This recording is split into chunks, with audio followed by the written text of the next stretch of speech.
What at least Before we and deep not dive into a seeing. few things, please, for just the first 3 minutes, if you can, please just turn on your videos if you can. I know you guys are on holiday.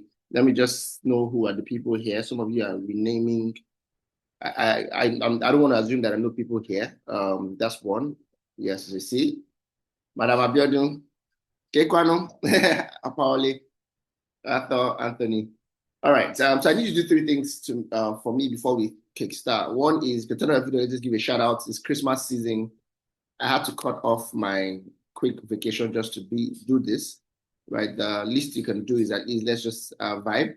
Second thing is, please, I need to quickly just introduce yourself on the chat section. It's always good for you to.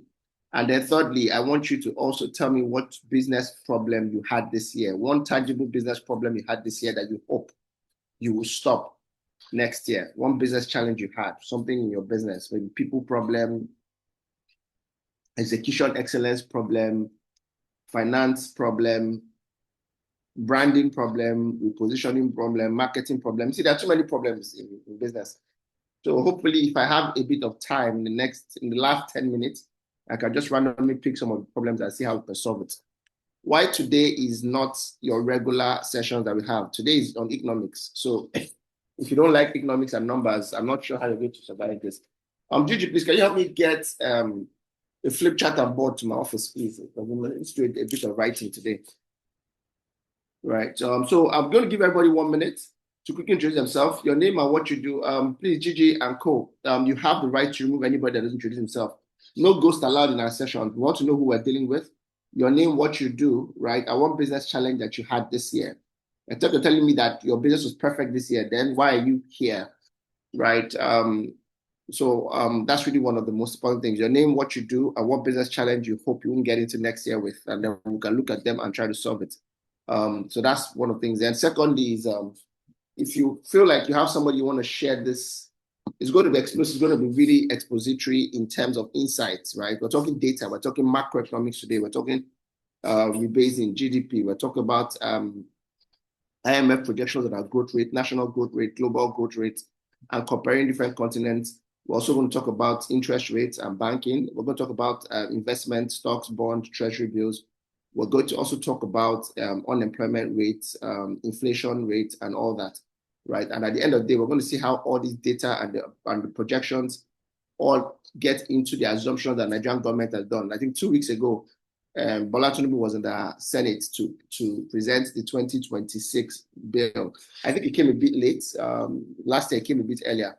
I hadn't released my own outlook for 2026 because I was waiting for that data to know what the fiscal policy is saying. You know, Nigerian economics, macroeconomics is broken 92. Monetary policy and fiscal policy. While the monetary policy came early, we know what the MPR rates are, we know what the other things that ride on MPR rates are, but we didn't know what the fiscal policy was talking about, especially in terms of budgeting. Fiscal policy is broken down into two major parts: government spending and taxation. We know what the tax is saying. We know where government is going with taxation. I don't know how we had a head of tax that his name is Zacchaeus. I don't know how coincidental that is that our tax head is Zacchaeus, the same Zacchaeus in the Bible. He's going all hard with us. So we knew what government was saying in terms of taxation, the new tax policies, and all that. A few weeks ago, I was with Oyedele, actually, the head of presidential committee on taxation. I shared a few platforms with him over the years, and also quite a brilliant young guy. I hope they let him work. If you also follow the news, you know that a lot of politics happened in the last 3 weeks around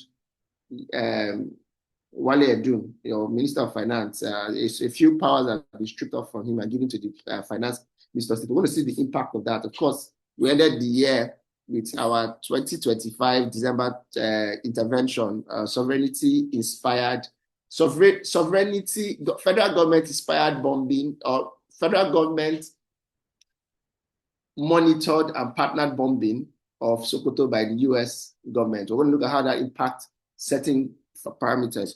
But one thing before we start is we're going to start to break down what economics means, because you don't understand what economics, you don't understand GDP, interest rates, MPR, and all that thing. You're not going to understand them. You're not going to understand what the budget is saying. You're not going to understand whether we're in contractionary or expansionary market system.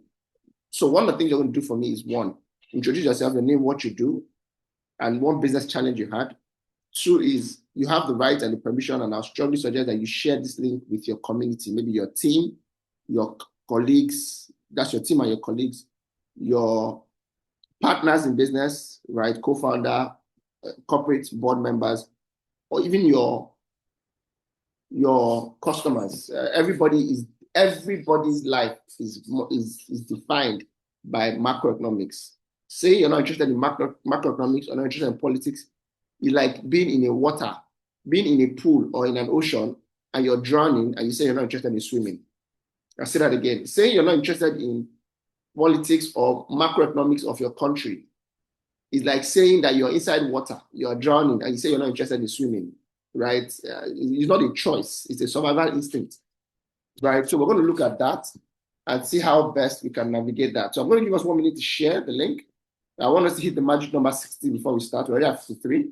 And I appreciate you guys coming here on a Monday that is most likely a public holiday to be a part of this. It shows how intentional you guys are in building a better year. You know, in my mind and in my thoughts, I always like to say that, look, if you understand physics, understand quantum physics, understand what you call, what's it called in physics again? Yeah, a quantum physics scale of reference, you know that the concept of time is an illusion. There's no such thing as time. So don't blame the calendar for how bad your year went, right? Don't think that because all of a sudden the date of it's going to end from 31st of December to 1st of January, everything will change. Calendar and alarm is not your culprit. It's the planning that changes things, right? So we're going to end this whole session with trying to see what this data is saying. How can we leverage? What industries should we look at as the most promising? For people who are interested in investment, what type of investment would you be doing? I always tell people that the dumbest thing to do in Nigeria is to put your money in a bank. It's the dumbest because if you look at Nigerian interest rates to lenders, interest rate to depositors is actually lesser than inflation, meaning that you are losing money every time your money is stuck in the bank, right? So we're going to look at what are the alternatives of putting money in the bank. Is it treasury bills? Is it stocks? Is it bonds? Is it investing in startups? Is it buying land, right? Is it PEVC? Is it? So we're going to look at all of that and see where that ends up. But let me start quickly by giving a shout out to people who have turned on their video. Oga Andy, my usual suspect, always here. I came to Port Harcourt a lot of time this year. I was hoping I'm going to see you, and that didn't happen, sadly. But I'm doing a tour. I'm in Abuja and Port Harcourt first week in January. Retreats that started. So many retreats are lined up. Hopefully, Mr. Andy, let's meet up over coffee in Why Port not? Harcourt. Are you game? Why not? Why Yes. not? Good morning. Good Yes. morning, everyone. All right. Oga Francis Obiagozie. Oga Francis, I'm trying to remember your face. Sorry, pardon me. Have you met Mr. Francis? Obiagozie. Mute in case you want to say something, right? Oga Kuro, compliment of the season, right? So let's deep dive. Let me share my screen. I wish you the same. You well done. Good morning, Yeah. everybody. Yeah, you might need to give me a second. Let me get my board. I don't think my colleagues can hear me. There's no one in the office. I'm the only one here. Okay, no problem.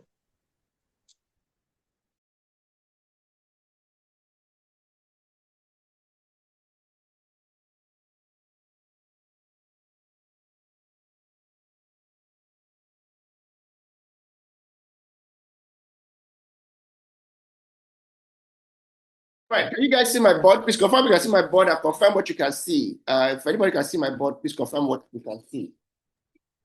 Yes, I can see your screen and I can see your 2026 macroeconomics outlook, right? That's what you guys can see, right?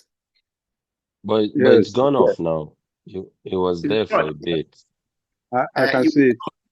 It will come up with internet, right? Okay, I can see it. Not full screen here, but I can see it. Okay.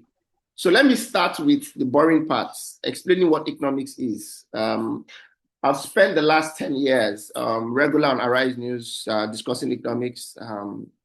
I've spent the last 10 years also in business school in and out, 3 master's degree. I also spent the last 10 years as a business and economics analyst on Business Day. Those are all side hustles that are not my core. My core is Hexavia, we're a business and management consulting firm. But because over the years, I've discussed economics and I have discussed a business. Every year I do this just to predict accurately where Nigeria is going. And there are certain parameters that we must pay attention to. So I'm going to tell you what I'm going to predict next year. I'm going to predict 2026. I don't know if you guys can see my board. I'm going to predict what growth rate for Nigeria will be next year. And let me say, growth rate is measured by the productivity of a country. Growth rate is actually GDP growth rate. GDP is the ultimate measurement of how productive a country is, right? I'm going to try to tell us what it is globally, what it is with relative countries. There are countries that Nigeria pays attention to because they're very alike, right? If you look at how economies are built, according to IMF, they categorize economies into 4 categories: developed nations, or what you call developed markets. Then second one is called developing markets. And then the third one is called underdeveloped markets. But remember I said there are 4, but I mentioned 3. Now the number 2, developing markets, is now broken down into 2. This emerging markets and frontier markets. And I'll come back to this. So when we try to predict what growth rates, inflation, unemployment, right, and interest rates would be, we have to put it side to side countries that are relative or like Nigeria, right? Ghana, Angola, right? Certain countries are very alike with Nigeria, right? I'm also going to look at it around the most promising countries and the least promising countries. As we speak right now, in terms of economics, the most promising countries is in Asia. Let me say that again. The most promising countries are in Asia. This year, I did a tour in a few countries, right? I was in Qatar. Early this month, early December, I was in Singapore, right? Those are highly developed countries, right? So we're going to look at what the highly developed countries are. If you notice, Qatar is Middle East. Singapore, China are one of the most promising countries. They are developed countries. So Middle East, and while Middle East is very developed, North America is very developed. The most promising countries is actually not in Middle East and in America, whether North America, South America, what you call Latin America. The main most promising countries are actually in 2 continents. They're in Asia and then Africa. Yes, Africa is a highly, highly promising. The growth rate of Africa and Asia is interesting. And guess what? The least promising country, or the least promising continent, is actually Europe. Europe is so declining in growth rate, and people understand why. Their population is declining. Europe has one of the most aging populations in the world, right? There's not a lot of things that are going on there, right? France is even in the middle of this whole brouhaha a lot more. France is struggling for their life right now because all the countries they used to feed on in Africa, Burkina Faso, Mali, Niger, Cotonou, Benin.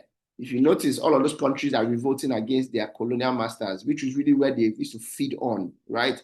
There's a lot of decline in Europe, right? Of course, even Britain has lost grip on, like Britain never had a grip in Nigeria, in my own opinion. I think America even is better dependent than Britain. After all, why didn't British people come and try to fight terrorism for us? But I'll get to that, right? So let me start off by first explaining what macroeconomics is. So economics in its nature, right, is broken down into 2, micro and macro.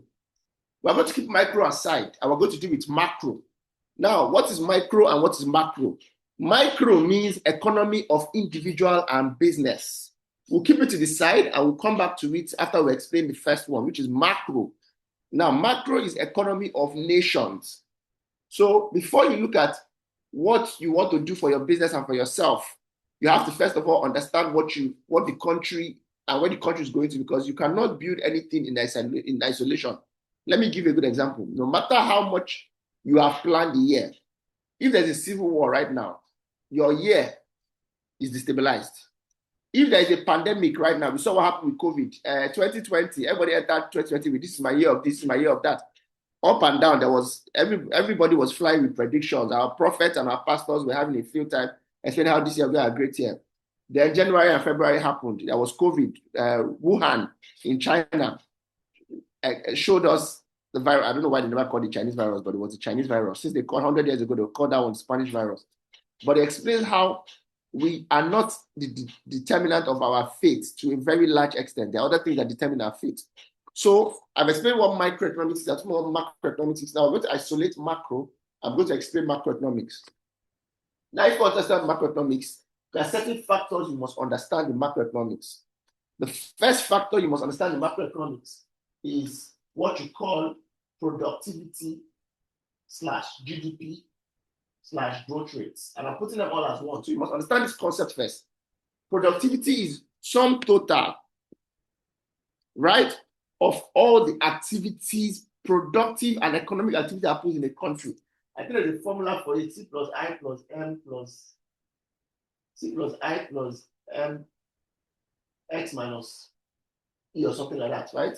Consumption, investments, export, import, or whatever it is. I'm going to come back to that, right? So that's the first thing. Second thing is inflation.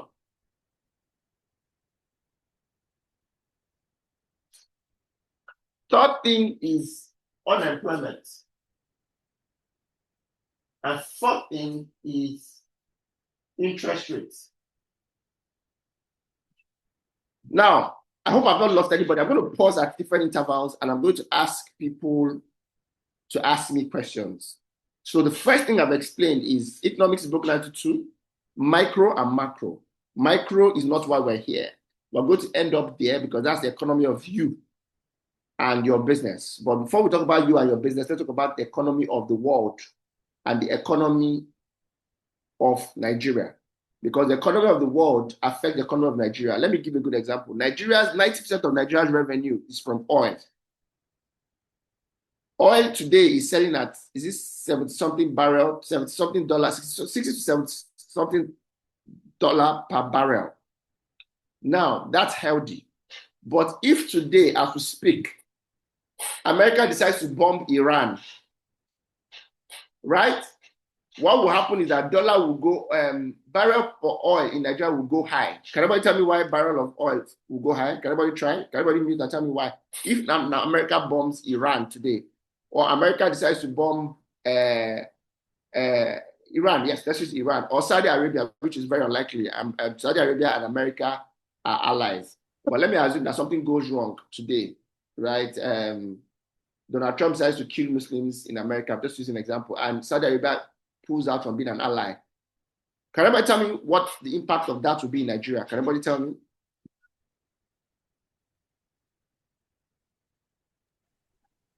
It will increase the cost of oil. Yes, it will increase the cost of oil. Is that good or bad for us?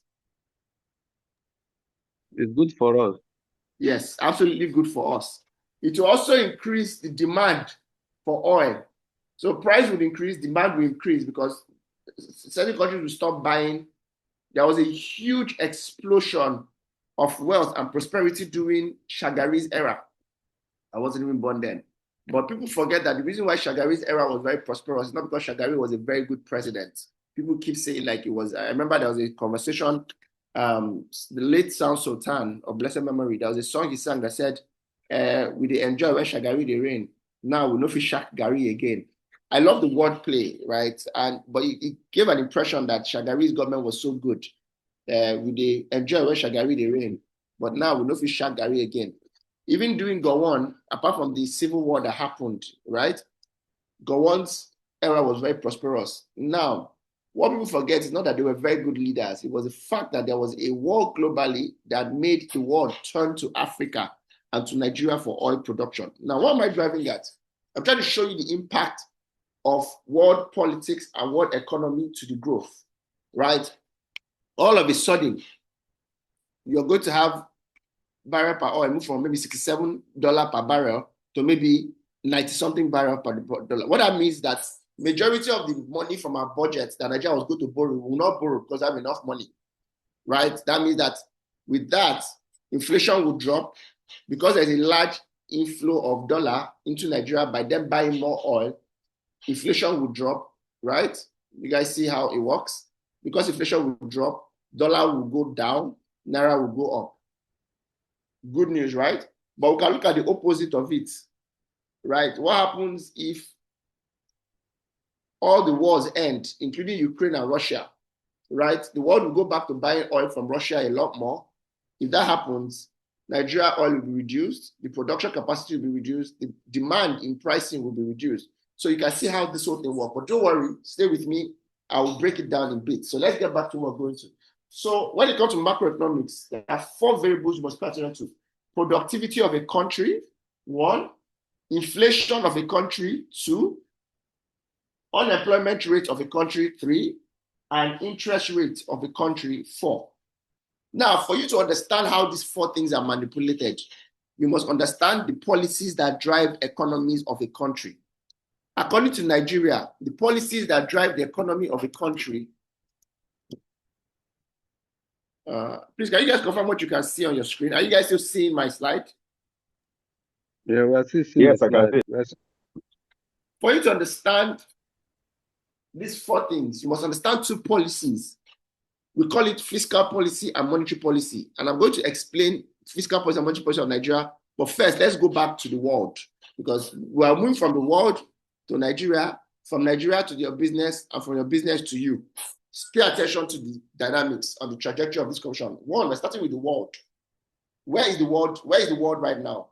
2, where is Nigeria right now? 3, where is your business right now? And 4, where are you right now? How can 1 and 2, that's global economics, Nigeria economics, which you call macroeconomics, affect your plan?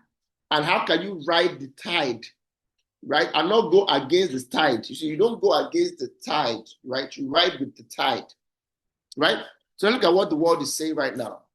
Remember, GDP is how productive the world is. Look at the current GDP of the world.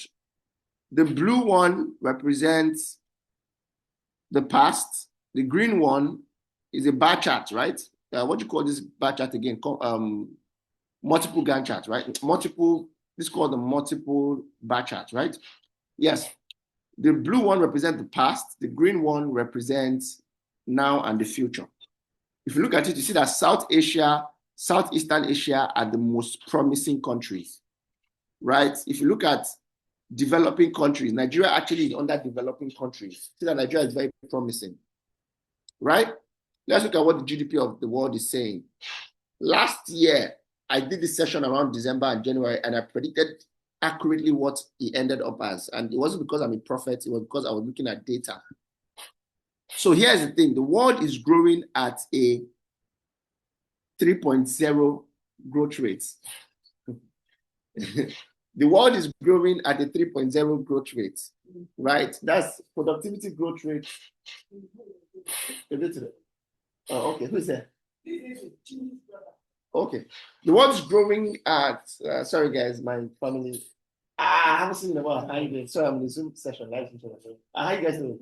Sorry. I'm in the session. Wait, are you guys traveling up to coming to Nigeria? Okay, hope we all get hand out, eh? All right, no problem. All right, sorry guys, my apologies. I don't know how my sister barged into my office this morning with my cousin from IJGB's Dirty December people. All right, so let's move on, right? Now, pay attention to this conversation. The growth rate of the world is at 3.0%. Guess what's interesting? Nigeria's growth rate is higher than what the world is growing. So Nigeria is extremely promising. And please let me state here, I don't belong to any political party. I am not pro-APC or anti-APC. But I'm going to tell you what data is. Nigeria has drastically improved in the last 2 years economically. The problem is that that drastic increase by data, and data does not lie, has not been able to hit the real economy. That's the people on the streets. Now, that does not mean that Nigeria has not improved. So the world grew at 3.0%. We predict that the world is going to grow more at 3.1%. But pay attention. Last year, 2024, the world grew more than it grew this year. So really, globally, the world grew better in 2024 than it grew in 2025. However, in 2026, we're assuming that the world will not grow drastically. It grew by just 1 point, 0.1 point, right? That's 3.1%. Are you guys with me? Right, now that's globally. Now let's look at United States. Honestly, United States doesn't have value in our equation, but we're just saying because United States is the most popular state, they're a very strategic state and all that. United States has drastically been reducing in growth. all that noise that Donald Trump is making, the United States is actually less productive than they used to be. At 2024, it was a 2.8% growth rate. At 2025, they were 1.9. We're hoping that they will improve by 2.0. Now, you can understand why America is interested in Nigeria. America is not growing, Nigeria is growing. Follow who know road. Nigeria, it makes sense for America to align with Nigeria, especially because French is losing impact in Africa. China is growing and gaining impact in Africa. Majority of capital expenditure that are being done in Nigeria and in Africa is done by Chinese. The biggest, I'm not going to say enemy, but the biggest competitor America has is China. So America will be interested in anywhere China is interested. So they're trying to collect some part of China, some part of Africa that China has driven, but that's by the side. Let's look at Europe. Europe is doing worse than United States. Europe is growing they are declining, honestly. They are growing in mathematics. It's called minimax, actually, minimax. They are growing in a minimum phase, 0.9, 1.0, 1.2. Middle East is growing at 3.5%. Emerging and developing Asia is growing at 5.1%. Sub-Saharan Africa is growing at 4.0%. If you look at Nigeria's budget, you find out that Nigerian budget is under the assumption that Nigeria will grow next year by 3.9%. You see how consistent it is with IMF. IMF picks theirs at 4.1 to 4.3. Nigeria picks theirs at 3.8. Now, let me say this. In the last 10 years, the most realistic budget Nigeria has ever had is the budget that they're passing this December/January. Highly realistic. And I'm going to come back to budget later. Now, let's look at GDP growth. And by the way, what is GDP? Like I said, GDP is the total productivity of a country, how productive a country is in terms of production, in terms of export to import ratio, right, what you call balance of trade, and also in terms of consumption and investments, right? C plus I plus G minus X minus M in brackets, right? Now, global growth rate is modest. If you look at the growth of the world, you see that they're not growing evenly. Some countries are drastically declining, some countries are drastically increasing. China is doing so well, right? Even though they're doing lesser than we would have wanted them to do, but they are growing more than every other country. China is growing at 4.8%. Nigeria is growing at 4.0%. Angola is, I like to say this, anytime anyone looks at any country, please look at Angola. Angola is very identical with Nigeria in a lot of ways. Angola is high oil producing, Nigeria is oil producing. Angola is a developing nation, Nigeria is a developing nation. Angola is very alike in consumer behavior, in lifestyle, right? Nigeria is. Angola is declining, right? But they're going to spike next year from 2.2% to 3.1%. Now, GDP growth rate is not the same thing as GDP. GDP growth rate is the rate at which GDP is growing, gross domestic product, right? So the GDP of Nigeria has shrunk in the last 4 years. Let me state why GDP of Nigeria has shrunk in the last 4 years. Nigeria runs a policy, a macroeconomic policy that is called contractionary policy. Now, we have two types of contractionary, we have type of economic outlook or dispositions of economy. We have what you call expansionary and contractionary. Nigeria economy is not expanding. Let me say this here. Nigeria economy is not expanding. Nigeria economy is actually contracting, and it's intentional.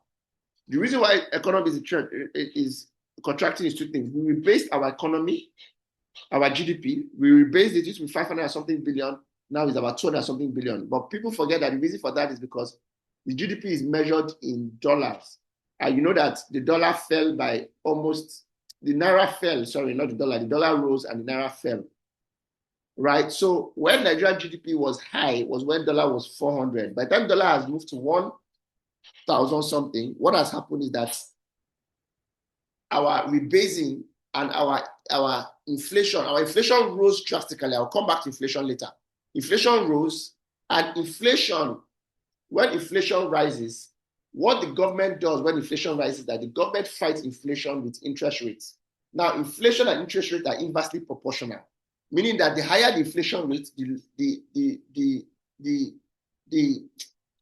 higher the inflation rates, right? So inflation rates, no, to fight inflation, you must be inversely proportional to interest rates, right? So for Nigeria to bring down inflation, they must increase interest rates. Everybody get it? Remember, inversely is higher, lower, lower, higher. So if inflation is high and we want to bring down inflation, we will increase interest rates. You guys get it?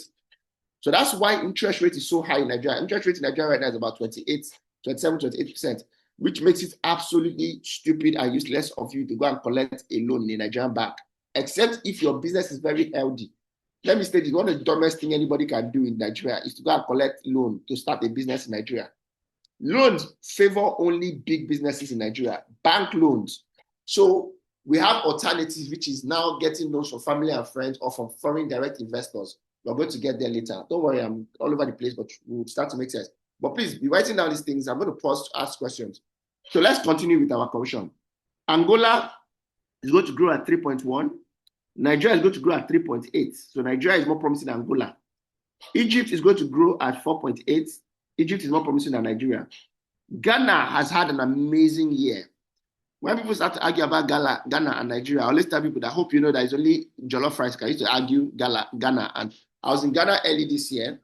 Ghana is a much better managed country currently than Nigeria is. Let me state that. Ghana is going to keep growing. They did 4.0. They're going to do 4.8. Right? Inflation is getting better in Nigeria. Why is inflation getting better in Nigeria? 3 reasons why inflation is getting better in Nigeria. So this is now the elephant in the room. What does it mean when I say inflation gets better in Nigeria? It means that most likely next year, your dollar is not going to increase. Your dollar will either remain almost at the same level or it will reduce. So for all of you trying to get Naira and sell to dollar and convert your Naira account, dollar account, that should have been done 3 years ago. Dollar is going to stabilize, and there is no other factor in Nigeria that is more strategic after oil production than dollar rates in Nigeria, because we are a import dependent country, right? So if the dollar is going to be stagnant next year, that means it's not going to go up, it's not going to go down drastically, except if some things happen. I'm going to come back to what happens, and those are things that we don't have control over, except there's a major war in the world, except if there's a climate change, God forbid, there's an earthquake in strategic countries, or there is a tsunami in certain countries, right? And all these type of things. Also, the only reason why dollar will go high next year is if Niger Delta is not curbed. I'm very sure Tinubu has Niger Delta in order. Tinubu is controlling Niger Delta like the back of his hand. All the militants are loyal to him. Fubara and Wike's fight is over. Fubara has joined APC. So APC, Fubara is now fully APC. Wike is still standing on the fence. Oil production is not threatened. Akpabio still has a grip on his states. There are 2 states that are strategic in Nigeria. There are 3 states that are in Nigeria in our economy. All states are not equal in Nigeria. If you take away Lagos State, which is the big brother, the rich uncle, there are 3 states we should never play with in Nigeria: Akwa Ibom, Delta, and Rivers. The 3 states, Tinubu have them in order. So they're not going to bust pipeline next year. Very unlikely that will happen. 2 is, if there is no war, we're going to keep pumping oil. Tinubu and Donald Trump have something in common. Their idea of economy is keep drilling oil. So they'll do whatever it takes to drill more oil next year. So if you look at those 3 variables, insecurity, production of oil per barrel, price of oil per barrel, we can see that Nigeria is going to be stable. If, God forbid, something happens and our dollar goes up, we actually have one of the best reserves in the last 5-6 years. Our reserve right now is about $45 billion. So Nigeria can always remove some of their reserves to fight increase in dollar. If anybody knows economics, you know the government does that, where they pump dollar back to the economy so that it cushions the balance of trade. Nigeria, as of this year, had a surplus balance of trade. It's never happened in a very long time. These are things that show that the economy is getting better, meaning that Nigeria exported more than they imported this year. Yes. The trigger for that is we stopped importing petrol. Petrol used to be the biggest pressure on our FX. That pressure has been declined. That's why people like Dangote is such an enigma. That's why when Dangote coughs, the economy sneezes. Dangote single-handedly saved our economy without people knowing. Subsidy gone, petrol importation drastically reduced. We're hoping next year with what he did with the only thing that Dangote did not do this year was podcast and Instagram Live. Oga was in our face, always on news, trying to fight. I mean, who would not fight when you put 20 billion in a refinery and some morons want to sabotage you? So that is the snapshot of the world right now. Nigeria is promising. Nigeria is going to grow at 3.8%, right? A bit lesser than what we grew this year, but don't panic. The difference is very minimal. The worst year we had was in 2024, and everybody understand why 2024 was bad. Subsidy removal spiked dollar rates, and that increased inflation, and inflation was fought by MPR. Hope you guys understand it. Before I move to the second one, which is Nigeria in focus, I'll take questions at this point. Does anybody have any questions, or you want me to explain something I didn't explain, and you want me to throw more light on something, please let me know. So over to you. Not to just say a few things regarding what you said, even though it may not be really very important to where you're going to. First, the fight just really started between Fubara and Wike, so it has not ended. And secondly, it's election year, so a lot of dollars will be moved here and there. So we must take all that into factor. 2026 would be when movement of monies will become, it will be done in such a way that it had never been done because of the political atmosphere. So we must consider that, and the politicians are very big on using dollars, right? So I just thought to mention that though. Fantastic. I agree with you 100%. That was why, if you notice, the projection was lesser than this year. Economic by side to side 2025, 2026, by productivity and by all the variables, 2026 is better. Now, when we reduce the points of between 4.0 and 3.8 is the factor. That 0.2 is the factor of what you just mentioned now. The factor of what you just mentioned now, which is the factor of is election year. It's not election year. It's next year election year, or 2027 is election year. No, 2027 is build up to the election. Yes, but 2026 is the main build up thing. to the election. Okay, fantastic. So let me state something that people don't know about socio-political trajectory of Nigeria. The most prosperous year in Nigeria 4 years tenure of democracy is always the year before the election. Strangely. Let me tell you why. The first year, what happens is that the government does not know what to do. They are still doing trial and error. The first thing Tinubu did was experiment and remove subsidy and stood by it. Nobody in his cabinet could support him in the way they could for the first 6 months. First of all, he don't even have a cabinet. Let me start with. He said subsidy removal before he even appointed a CBN governor. Emefiele was already on his way to jail already. Right now, so he used the whole of 2023, 2024 to learn the ropes and to develop his cabinet and to appease the people he needed to appease. By second year, he started to stabilize, which is 2025. Am I right? By 2026, he has gained ground. I'm sorry to say, I don't know I don't know what ADC is going to pull out their sleeve. I'm going to tell you for a fact that sadly, whether you agree or not, 27, okay, let me not say this. I already said 100% PDP, but see, one of the easiest election to win is going to be the next tenor's election. Currently, PDP is gone. ADC is still trying to find their feet. Right. Peter Obi has lost some level of steam, in my own opinion. People who are intelligent are starting to understand what Tinubu is doing. Right.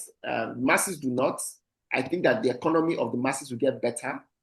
That's why when we talk about the tax, if you look at the tax rate is pro-masses and anti-middle class and anti-upper class. But let me say this here, that I agree that there will be a lot of flow of money. Now, funny enough, the flow of money by politicians because of election is actually good for the economy, because what it does, it creates circular flow of wealth. The problem is when you hoard money, right, money does not flow. When they release money, money flows in economics. So there's what you call household to firm, firm to household. It's called circular flow economics. When money...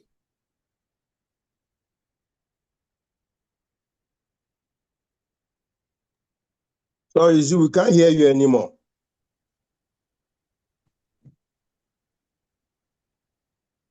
No, I cannot hear you now. Okay. Network. Is it better now? I don't know how. Yes, I can hear you now. So I don't want to sound. Let me say this, right? Tinubu was Buhari was anti-corruption, right? Fighting corruption tactically.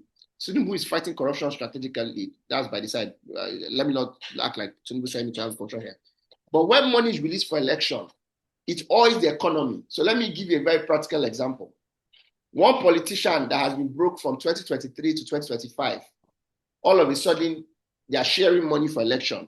He makes 10 billion, right? 10 billion is released from the people that are sharing money. That 10 billion, right? His side chick gets a house in Banana Island, right? At 1 billion, right? His side chick gets around 1 billion. That 1 billion is paid to a real estate company, right? That real estate company with 1 billion finishes development, which the part of the money is paid to Orile where they buy building material. That building material guy that has been like this because nobody's buying, he now has money. He now changes school for his children. The school increases fee and he can pay it. That fee that can pay it, the employees of the school are paid money that they are owing them. They can now buy more things in the market. This is what I just did. Money spent from government, corruption has entered school. It's called circular flow economics, right? So this is one of the reasons why a year before election is actually very promising. Let me not talk about advertising. All the billboards a few months to election, what happens? They're all filled up. Somebody is paid for those things. Rice is being shared. Somebody in farm is supplying rice to be shared to people. But let's not go there. This is not a moral conversation. So let me leave that conversation here. I'm just trying to say that while money is flowing up and down, dollar is also released, right? Dollar is released. Now, dollar is released. One of the reasons why people have high dollar rates is that people hoard dollars. Once dollar flows around the economy, dollar flows circularly, right? But don't forget that while all this is happening, we assume that oil is not reduced. About the Fubara and Wike one, Mr. Andy, I'm not going to argue with you because you live in Rivers and I don't. You probably know more of policy or not. But I think that what is going to happen is that Tinubu's superpower, and I've always said this thing, Tinubu's superpower is negotiation. I've been saying this thing before he entered. Tinubu can negotiate anything. I've never noticed how all of a sudden America is now bombing Nigeria with Nigeria in loop and Nigeria providing surveillance and monitor. Tinubu is a negotiator. He will negotiate Fubara and Wike, even if it means Wike step out of Fubara. Fubara will run one term, but you don't run second term. Let Fubara come by second time to run. Then they'll still negotiate that one again. But let's not make this a bit political. I'm saying that this is the reason, what you said, the reason why Nigeria will grow, but not at the place where they grew this year because of the decline in certain factors. Tinubu has developed more gods. All the heavy lifting that should have been done in this government has already been done.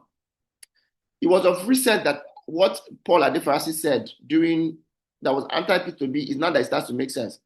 That because of how Tinubu entered the government, he entered the government against all odds.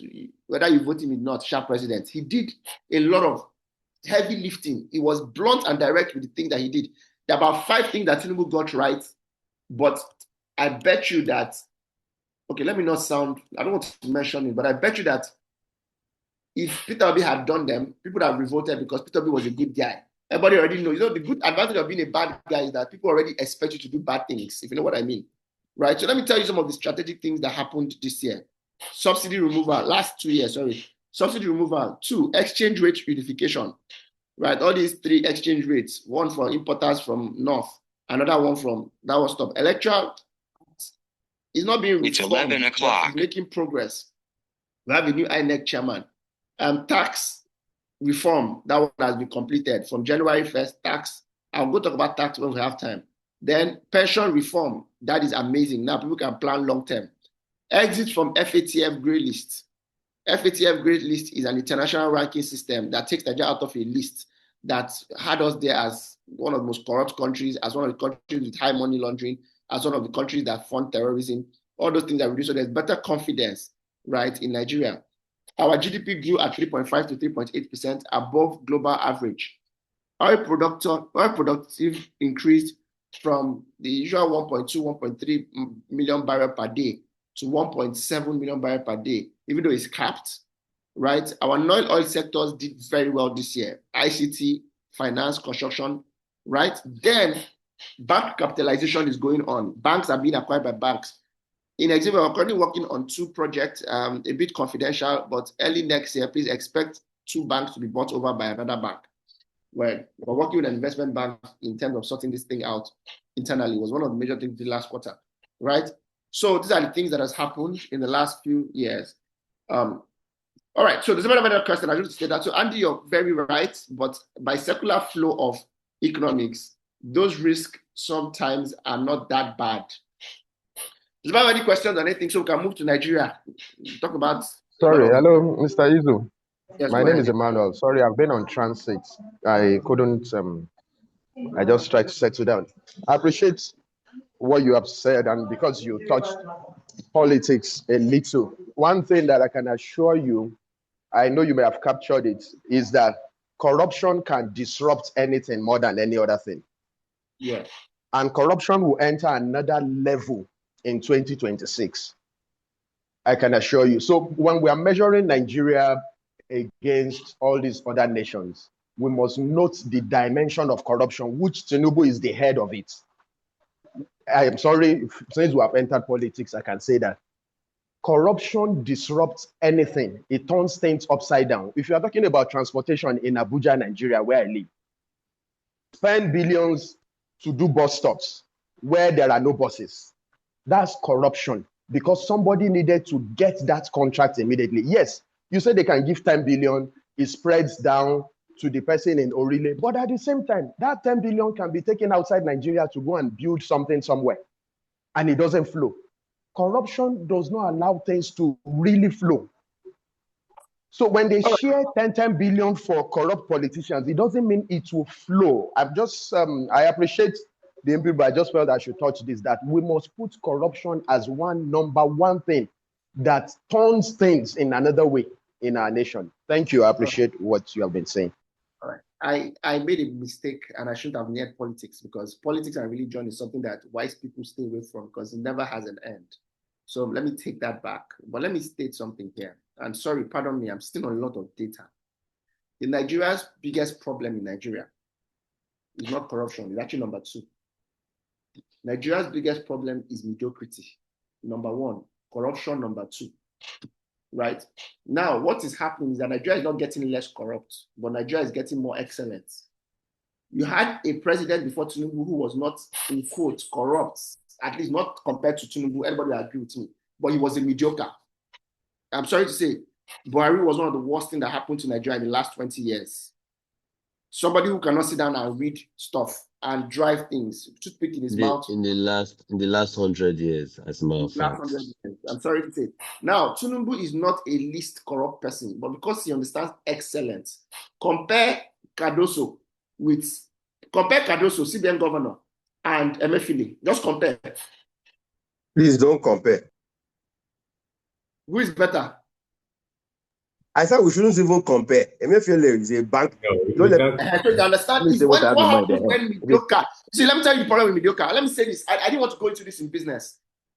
One thing you should fight with your life is mediocrity. Just putting the right people in the right position, irrespective of, yes, I'm not pro Tinubu, but yes, his election is very tribal, right? His selection is very tribal. Who wasn't tribal? Buhari was worse. But the fact that the right people are in the right places, right, solves half of the problem. Now, this is what I said. I said, Tinubu will fight it strategically. Let me tell you the biggest corruption Nigeria had. The biggest corruption Nigeria ever had was in oil and gas. Forget the corruption. Yesterday I was driving and they stopped us on 3rd Mainland Bridge because Tinubu was passing. I counted 68 cars that was following Tinubu. 68. That is the highest height of waste and corruption. 68 cars following one guy to the airport. 68. 1 hour before then, they have blocked the whole road. So I can understand what you're saying about waste and corruption. But guess what? That 68 cars put together is not up to 0.1% of the money they have put in refinery that was not working. And they were going to make Port Harcourt refineries keep eating money. Kaduna refinery keep eating money. Warri refinery keep eating money. But now, at least you have a refinery that is working. So half of them, if you go to the second corruption we had in this country after oil and gas, even oil and gas has two sides. You see, the corruption of government stealing money is big, but in the hierarchy of things, the main corruption was structural. Subsidy was the biggest corruption ever in Nigeria. Go to Papa, see how many tank farms has reduced. All the tank farms are empty. People were collecting money, hundreds of millions of dollars every month on, why am I sounding like they sent me? Let's end this corruption. So I agree, the corruption is crazy. All we need to do as business people is to put pressure that they should reduce the corruption.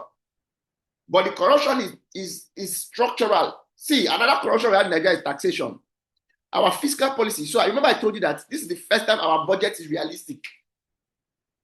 We had a budget. Do you guys realize that in the last 5 years, budget was just passed for formality? This is the first time you're having a budget that your capex is higher than your opex.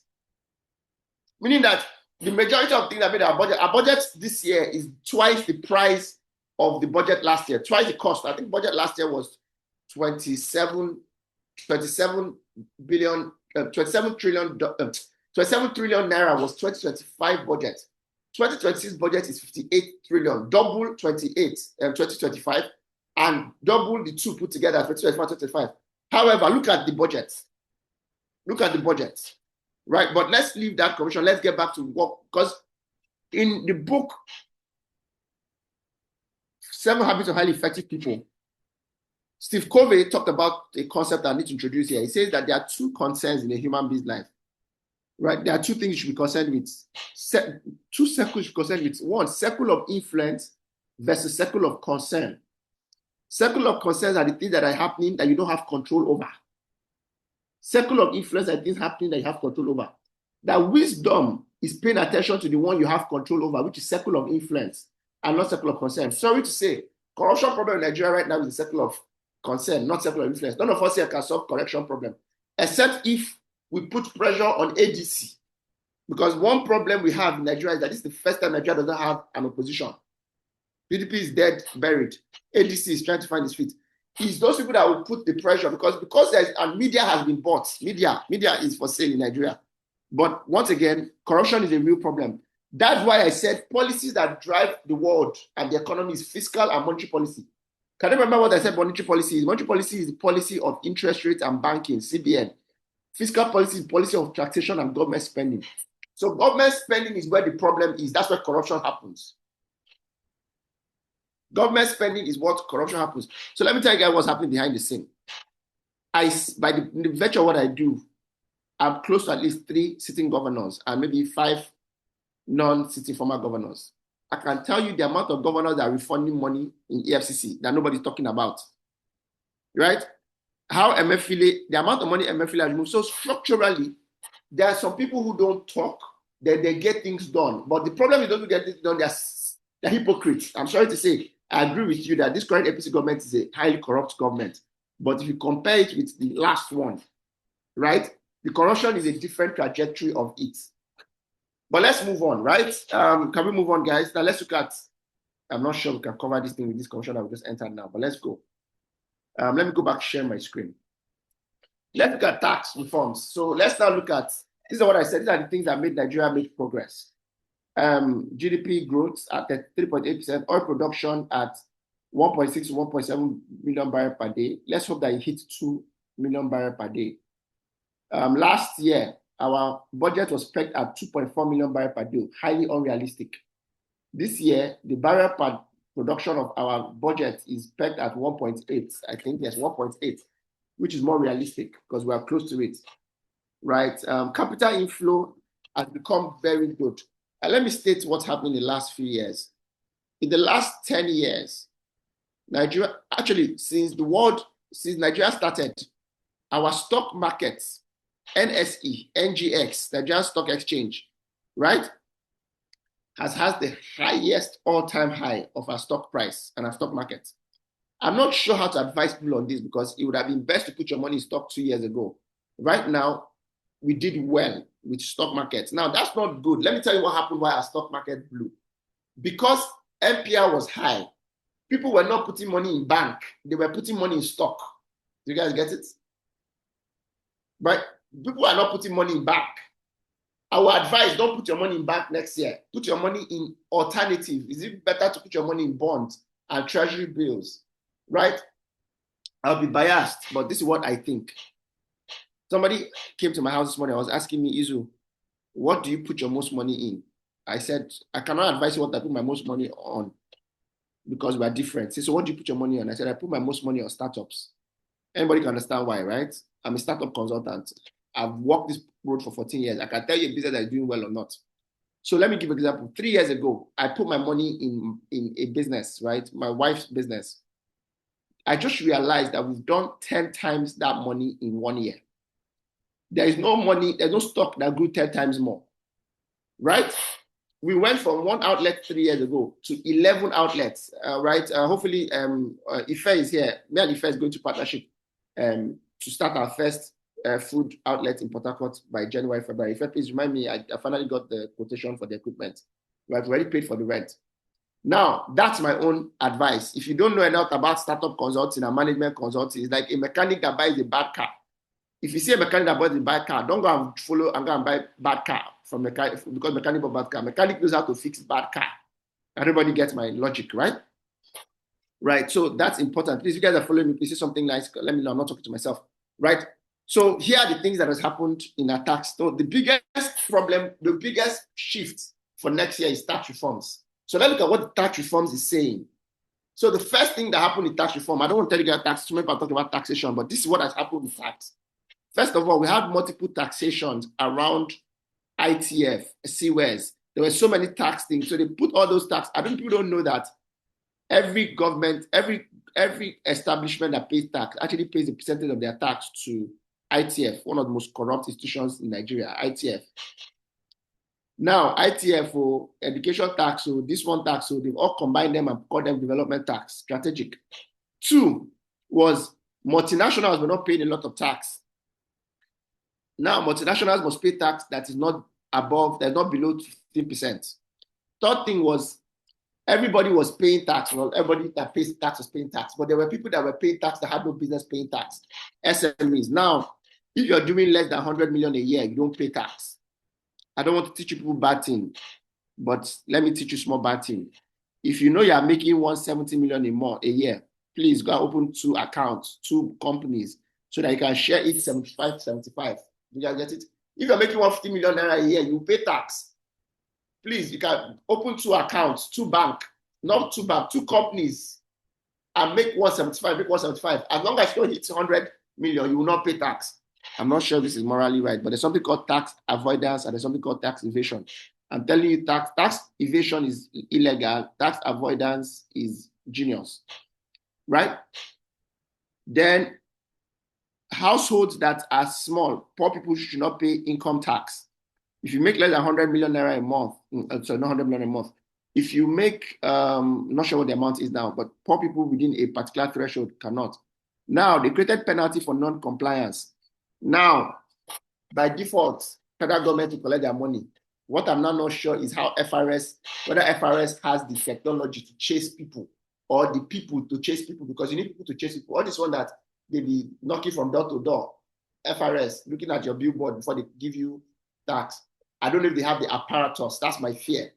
But they've done something brilliant. They want to convert NIN to TIN. If that happens, then a lot more people will be pulled into the tax web. Now, they are saying that it is a crime for you to do business with somebody who does not have tax record. Before, it was not a crime. Before, what was happening was that only federal government really asked you for tax clearance before you do job, and bigger companies, right? Small companies did not. Now, with the new tax law, whether you are big, whether you're small, government or not, that means me now, if, like, what is the, let me say, if I want to do breakfast with Eizu in a hotel, and the hotel sends me an invoice for food and drink, and the hotel does not put a tax identification number, and I pay the hotel, I am committing a crime. Are you guys following? Yes. So these are strategic things that have changed in your tax law. There are a lot of other things that don't concern us. Everybody just making noise about it. But understand that it's a crime to do business with people that are not paying tax now. it is a crime. You pay 100,000 naira a month. It's 5 million naira penalty if you did a business with them or face jail. And then if you fail to pay your own tax, you pay 100,000 naira a month for the first month, and then you prorate it every other month. Personal income tax is exempted for people that make less than 800,000 naira in a year. That means people that collect less than 70,000 naira in a year. So your nanny and your driver that collect less than 70,000 don't pay tax. Then multiple taxation has been killed by one tax called development levy. Under it, they pack all the PTF tax, NASENI tax, blah, blah, blah tax. Right? Then zero tax on VAT. VAT was on almost everything. Now there's no VAT on food, there's no VAT on fertilizer, there's no VAT on school fees, there's no VAT on pharmaceuticals and educational products. I don't want to teach you about another VAT in this one now, because some things have lines, right? So basically, I don't want to teach you about VAT, but if you are paying for breakfast Eizu next year, and I said your account number, Advise us. Give us advice, please. Hexavia education. I don't bad thing. It's because I'm trying to run away from tax. Just give us advice. Bros, in camera, you people can come, right? This is not correct. Right? There's a lot of manipulation around what you call free trade zones. I have a client who owns one of the best hotels in Nigeria. It's actually the most expensive hotel in Nigeria. His hotel is at the airport, right? I was going to do a project with him. I would like to put up a billboard, only for me to realize that anything you do around the airports, you don't actually pay tax, because airport is a free trade zone. I didn't even know that. Now, all of that, same thing with people that are going to Lekki free trade zone. Now they're saying free trade zone or not free trade zone. The only way you not pay tax is if that thing you're producing that free trade zone is not sold in Nigeria. As long as it's sold in Nigeria, then you should pay tax for it. Maybe you're producing to sell abroad, then you don't need to, right? Then how much the government is allocating to state and federal from tax has been changed drastically as well. Now we have a 30% allocation to states. Now, one thing Tinubu has done is to move closer to grassroots. But what Tinubu has realized, and most of you Nigerians have forgotten this, and I'll always say this, we put too much pressure on federal government in Nigeria. The real development happens in local government. How many of us here, for example, know our local government chairman? How many of us here voted in the last local government election? The pothole that you're complaining in your road is not federal government that's supposed to fix your pothole. It's not even state government. Your pothole in your area, right, is actually your local government. So this is what has happened over the years. They pay allocation to states. The state governor does not give local government chairman money. He gives you small peanuts. The only state right now that gives federal, it's the best state to be a local government chairman in Nigeria right now, is Lagos State. There are state local government chairmen that they collect less than 5 million naira a month as allocation. Meanwhile, allocation for federal government is over 300 to 400 million. So all local government, because you know how local government chairmen are created, they are selected by governor. So that is drastically going to change. Now, expect more development next year. Now, why is that important? It's important for real grassroots development, right? Also, that is the only way you can touch the people. And everybody's saying, what has Tinubu done? I think that's one of the most important things that he can do if he gets it right. Right? So I think everybody understands what I just said now, right? So this is the summary of it, right? Let me state here why we're doing this session. We're doing this session for a lot of you who are going to start your year with retreats. I'm open to sit down with you guys during your retreat sessions to explain this in detail. There's some things I can't say here because of, like I said, the public domain. I also need to, because you need to understand where the economy is going to, how you can leverage on the economy and what you can do better next year, right? Also, because of time, I won't be talking about how it affects your business, but at least I've told you how what's going to happen with tax next year. I've told you what's going to happen with inflation next year. Dollar is going to stabilize at about 1.415. Dollar is not going to go below 1.4 and it's not going to go above 1.5. I can tell you. In other words, dollar is not likely to change. So for the brother that said that dollar people will steal money. So let me tell you why people steal money in Nigeria and move the money abroad. It's because of dollar rates. If I steal money now, it makes more sense to put my money in buying a house in Banana Island than to buy a house in Dubai. People don't know that. 4 years ago, it makes sense to buy a house in Dubai. 4 years ago, it makes sense to buy a house in Spain, in Monaco. Now it actually makes sense to buy a house in Nigeria. So The problem with corruption in Nigeria was repatriation of Nigerian money to abroad. Because every time we carry our money, whether naira and dollar, and you send abroad, it puts pressure on our balance of trade because you have more export than you have imports. I don't know if you guys get it, right? So we all get this now, right? I think there'll be better compliance for tax. I think that essential goods will not be taxed. I think that corporates will now be paying flat fee of 4% on development levy, which unpacks or packs all the multiple taxation. Now let's look at the fundamentals of the economy. So understand what's happening in the economy. Our exchange rates. Okay, so let me take this one up further. So I'm talking about GDP, about $200 billion at GDP. The growth rate is at 3.8%. Understand that. What that means is that our GDP is not growing.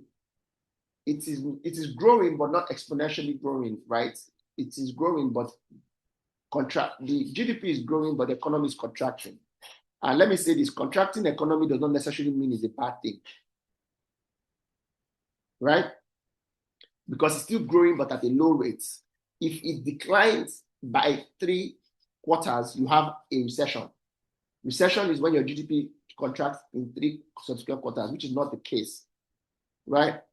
We have a foreign reserve of 46 billion. The biggest contributor of 46 billion is oil production, because that makes 90% of our exchange rate, right? You might just know that Nigeria has always been around less than 40 billion. The lowest foreign exchange reserve we ever had was in 1968, and everybody understands why. 1963, we had a record low of $63 million. Everybody knows why that happened. 1968, Nigeria was in a civil war, right? So what does it mean to have a high foreign exchange reserve? It means that if, God forbid, there is a high imbalance of trade, Nigeria can take some of its reserve to fight inflation. You guys get it? Our monetary interest rate is at 27%, deposit rate is at 11%. That means you deposit your money, no banks will give you more than 11% for deposit your money.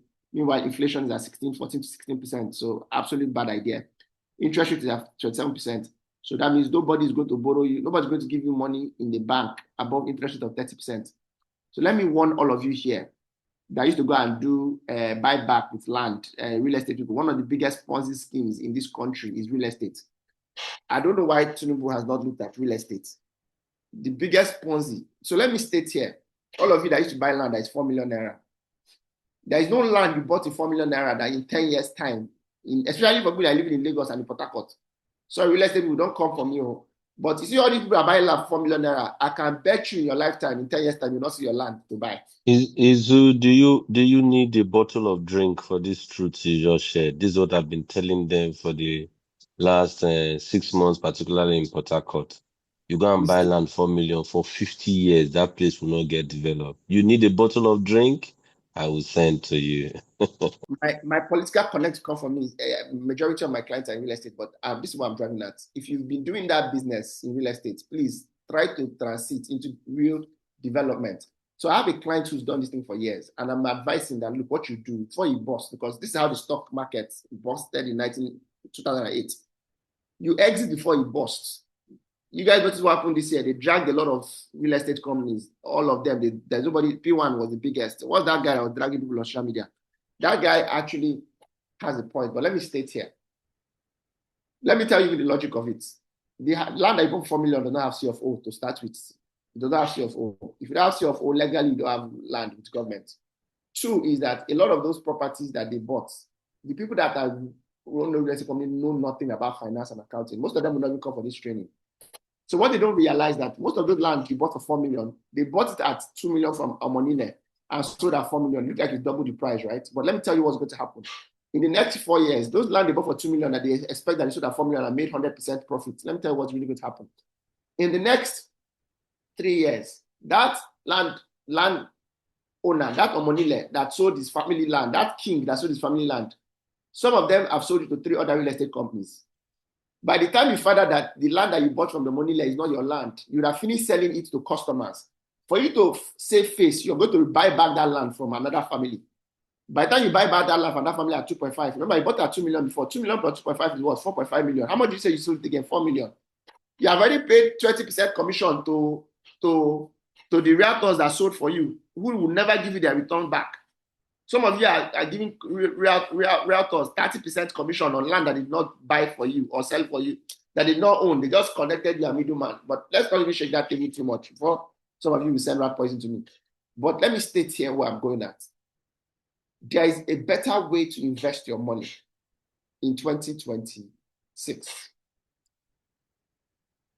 Development is the real estate. All this bush, there is bush to appreciate.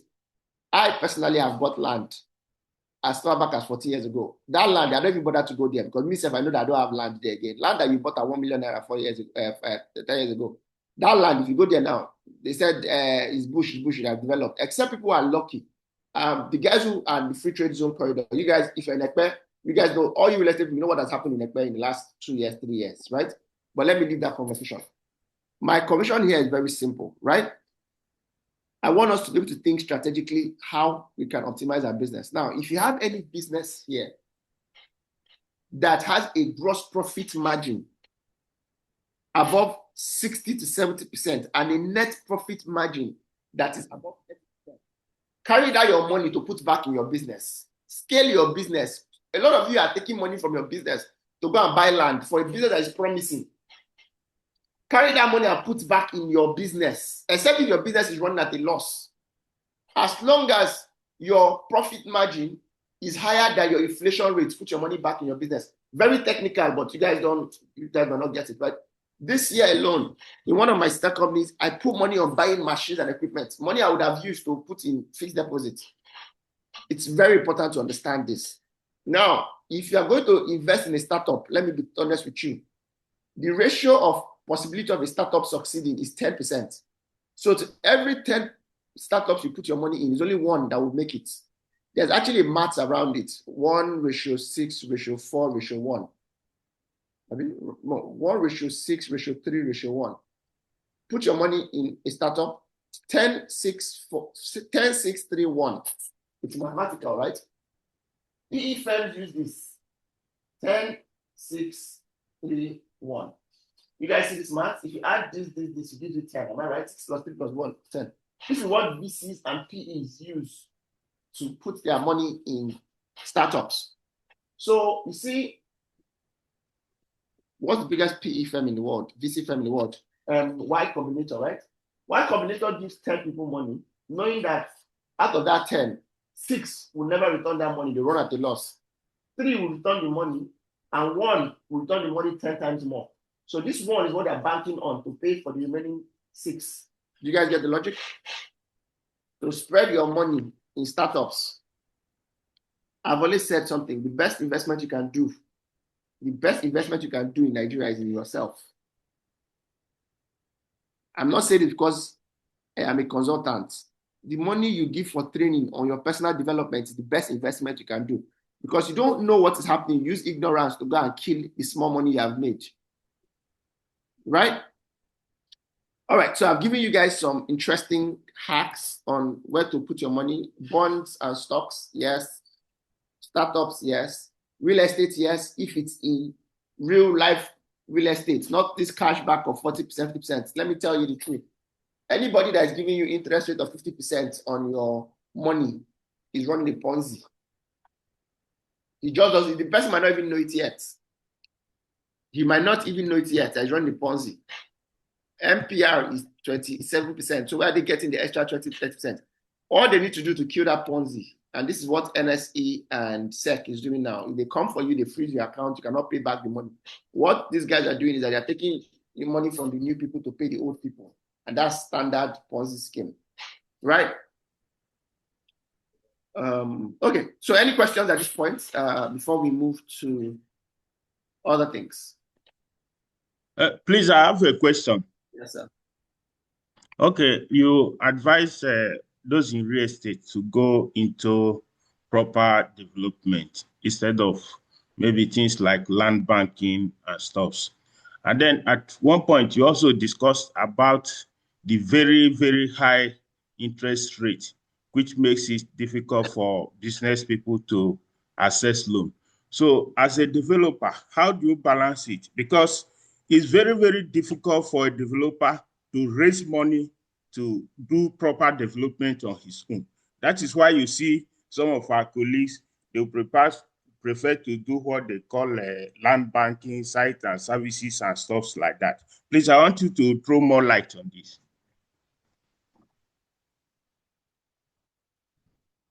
So let me state here, sorry. I'm a bit of a sore throat, so I didn't take my drug. So let me state here. That advice I was giving was for customers, not for practitioners. Practitioners are real estate companies. So let me tell you the beauty of real estate in Nigeria. Interest rates are 30%. I'm not telling you to go and borrow bank loan to build house. I'm telling you to, I didn't want to go into this, but let me go into it now because I don't know about, but there has to be part two of this. So one thing, the best thing real estate guys can do. I was with Sugimoto in Banana Island on, what was it again? I and my wife was with him on Saturday, and everybody knows the Sugimoto issue, right? You guys know what happened to Sugimoto. So let me tell you what I think. First things first, put the pressure on your cost on the customer. You are building a house. Let me assume you're building a 3-bedroom duplex. A 3-bedroom duplex in a land that is for 30 million naira. You need about 35 million naira to build. Am I right? 35 plus 30, that's 65 million. 65 million should be to build a house. Am I right? Yes. Put the pressure on the customer. The cost pressure on the customer. So the only way you can do that is by branding. So Suji is my friend, so I can't have some conversations here, but I had conversations in private. One of the biggest problems with Suji is that he wasn't selling. Leave out the buzz. As long as you have a good marketing and brand people, that house that you use 65 million to build, you can sell it for 120 million. 120 plus 5 million is almost 80-something% return on investment. I'm telling you, if you can do that, you have no business doing positive people. The problem is that 65 million naira you have used to go and buy land in interior forest, and you are promising people that if they buy land, that in 3 years it will move from 3 million naira land to 9 million naira land. And the truth about it is, because Nigeria is not regulated, those guys just increase their price. They're not increasing normally the only way you increase price is by demand and supply. Somebody can wake up to me and say, look, we have next week price update. Price will go from 3 million to 9 million. Everybody starts buying. It's speculation. You have not built anything in that place. So once again, this is what I think. I think that it's a matter of time. Government will come and stabilize our country. I think government is taking one industry at a time. So last year, what did government take? They took petroleum industry. They've sanitized it. Subsidy has been removed. Tank farms are empty. Refinery, Dangote is working. I don't know if you guys know, 3 more refineries are coming up this year, next year. They stabilized it. What else they go to? They moved to electricity. Electricity has been stabilized. There's a new electric act that allows state governments to produce their own electricity. Before, you're not allowed to produce electricity only from center. They've done electricity now, band A, band B, band C. They finished that. They've moved to banking now. They are doing recapitalization of banks. Now, after banking, what have they moved to? They are moving to taxation. I think they're doing it one step at a time. They even did insurance this year too. Yeah, they did insurance and pension. They did insurance this year. So I think one time they're going to remember real estate people too.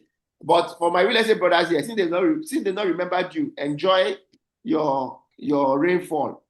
Right? Enjoy your rainfall. The real developers are the people who are building houses that people can see. Right? They are the real developers.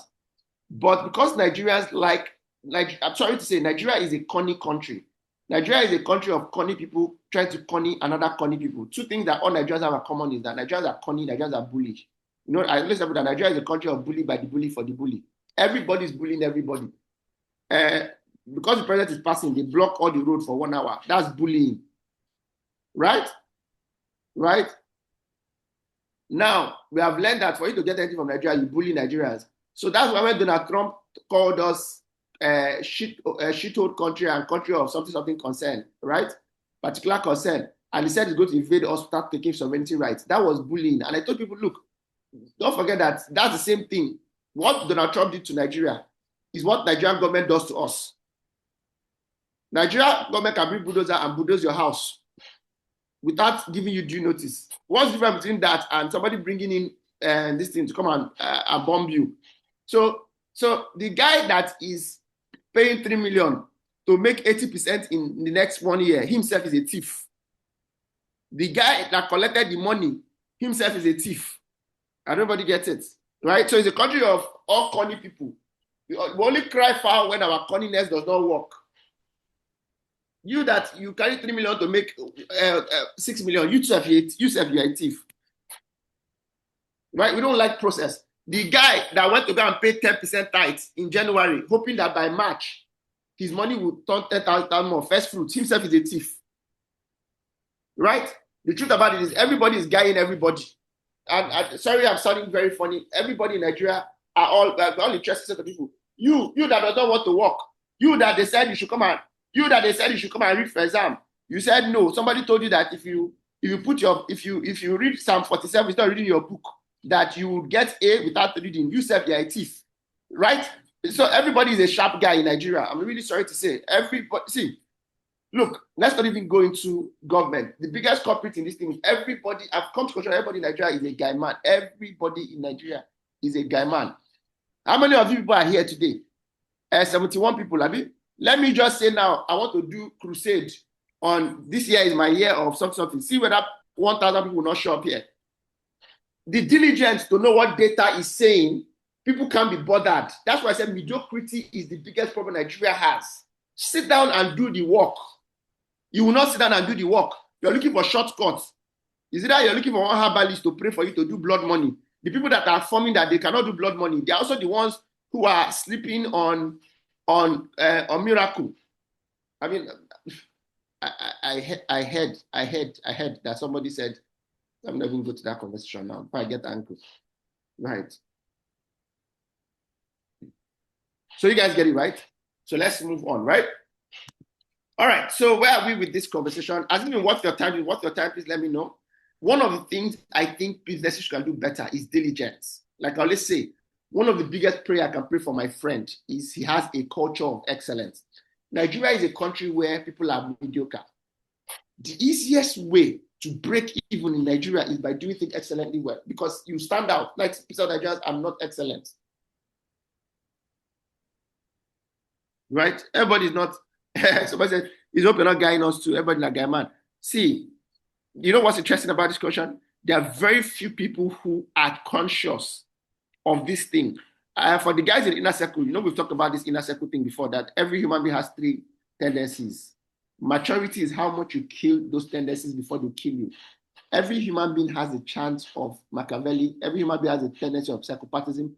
It's called the dark triad, by the way. There's something called dark triad in psychology. That every human being, I remember when we were children, they tell us something called the 5 minutes madness. That everybody has a 5 minutes madness in a day, right? Actually, there's a theory that says that every human being once in a while has psychopath tendencies, Machiavellian tendencies, and can everybody remember me? Inner circle guys, can you guys remember what the third one is? We talked about this thing about 4 weeks ago. The dark triad. Okay, Yeshua, are you here? Can you remember? Psychopath, Machiavellian, and narcissism. Right? Wisdom is knowing when it comes subconsciously out to fight it. So, for example, let's tell people something. When you are in traffic and you're dragging road with ambulance, what do you think is happening there? You're being a psychopath. Psychopath is somebody that does not have feelings.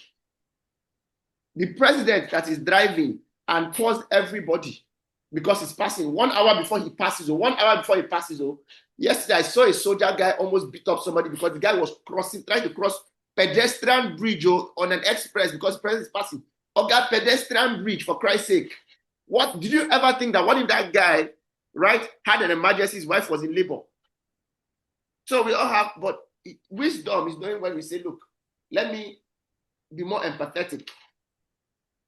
Before you send a message to your employee, ask, do you know what the employee might be going through? Right? Make sense? All right, Okay. let me sum up this now in summary. We'll have to do part 2 because I can't clearly talk about business and you. Right. So let me see whether you guys are deducting what you need to deduct from this class. So one thing I've told you now is Nigeria is getting better economically. However, it has not trickled down to the end user. So put it like this: Nigeria is better, Nigerians are not better. Nigeria is better, Nigerians are not better. Inflation is moderate now. Inflation is about 14 to 16%, right? It's moderate. Just 2 years ago, inflation was at 34%. So inflation has dropped by half. Interest rate is at 27%. It is probably going to cut. The last NPR was supposed to reduce the interest rate, but I think Cardoso was trying to look at Ghana because Ghana cut the interest rate and inflation spiked. So they were trying to just get that right. Fiscal deficit is still a problem. Remember, either you have fiscal, no, it's government spending and taxation. The government is going to have a budget where they are funding majority of their budget from loan.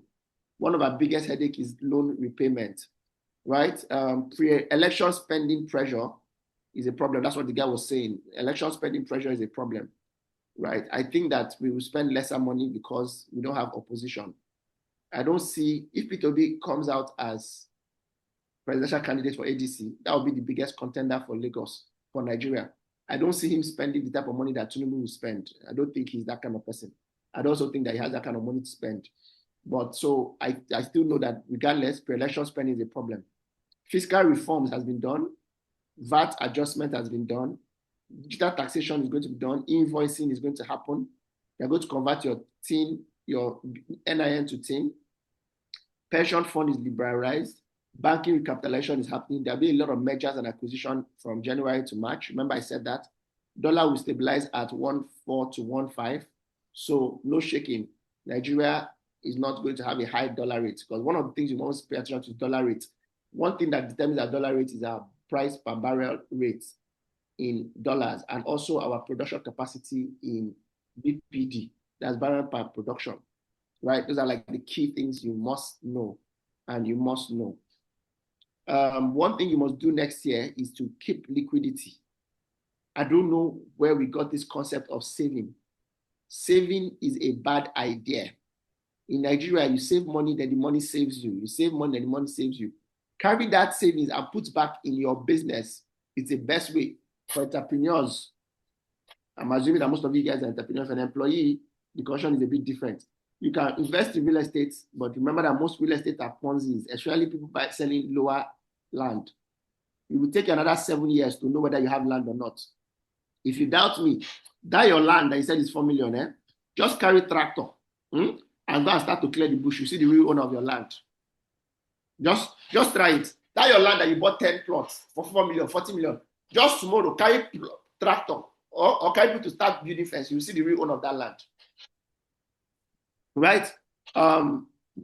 Implication of investors. Right?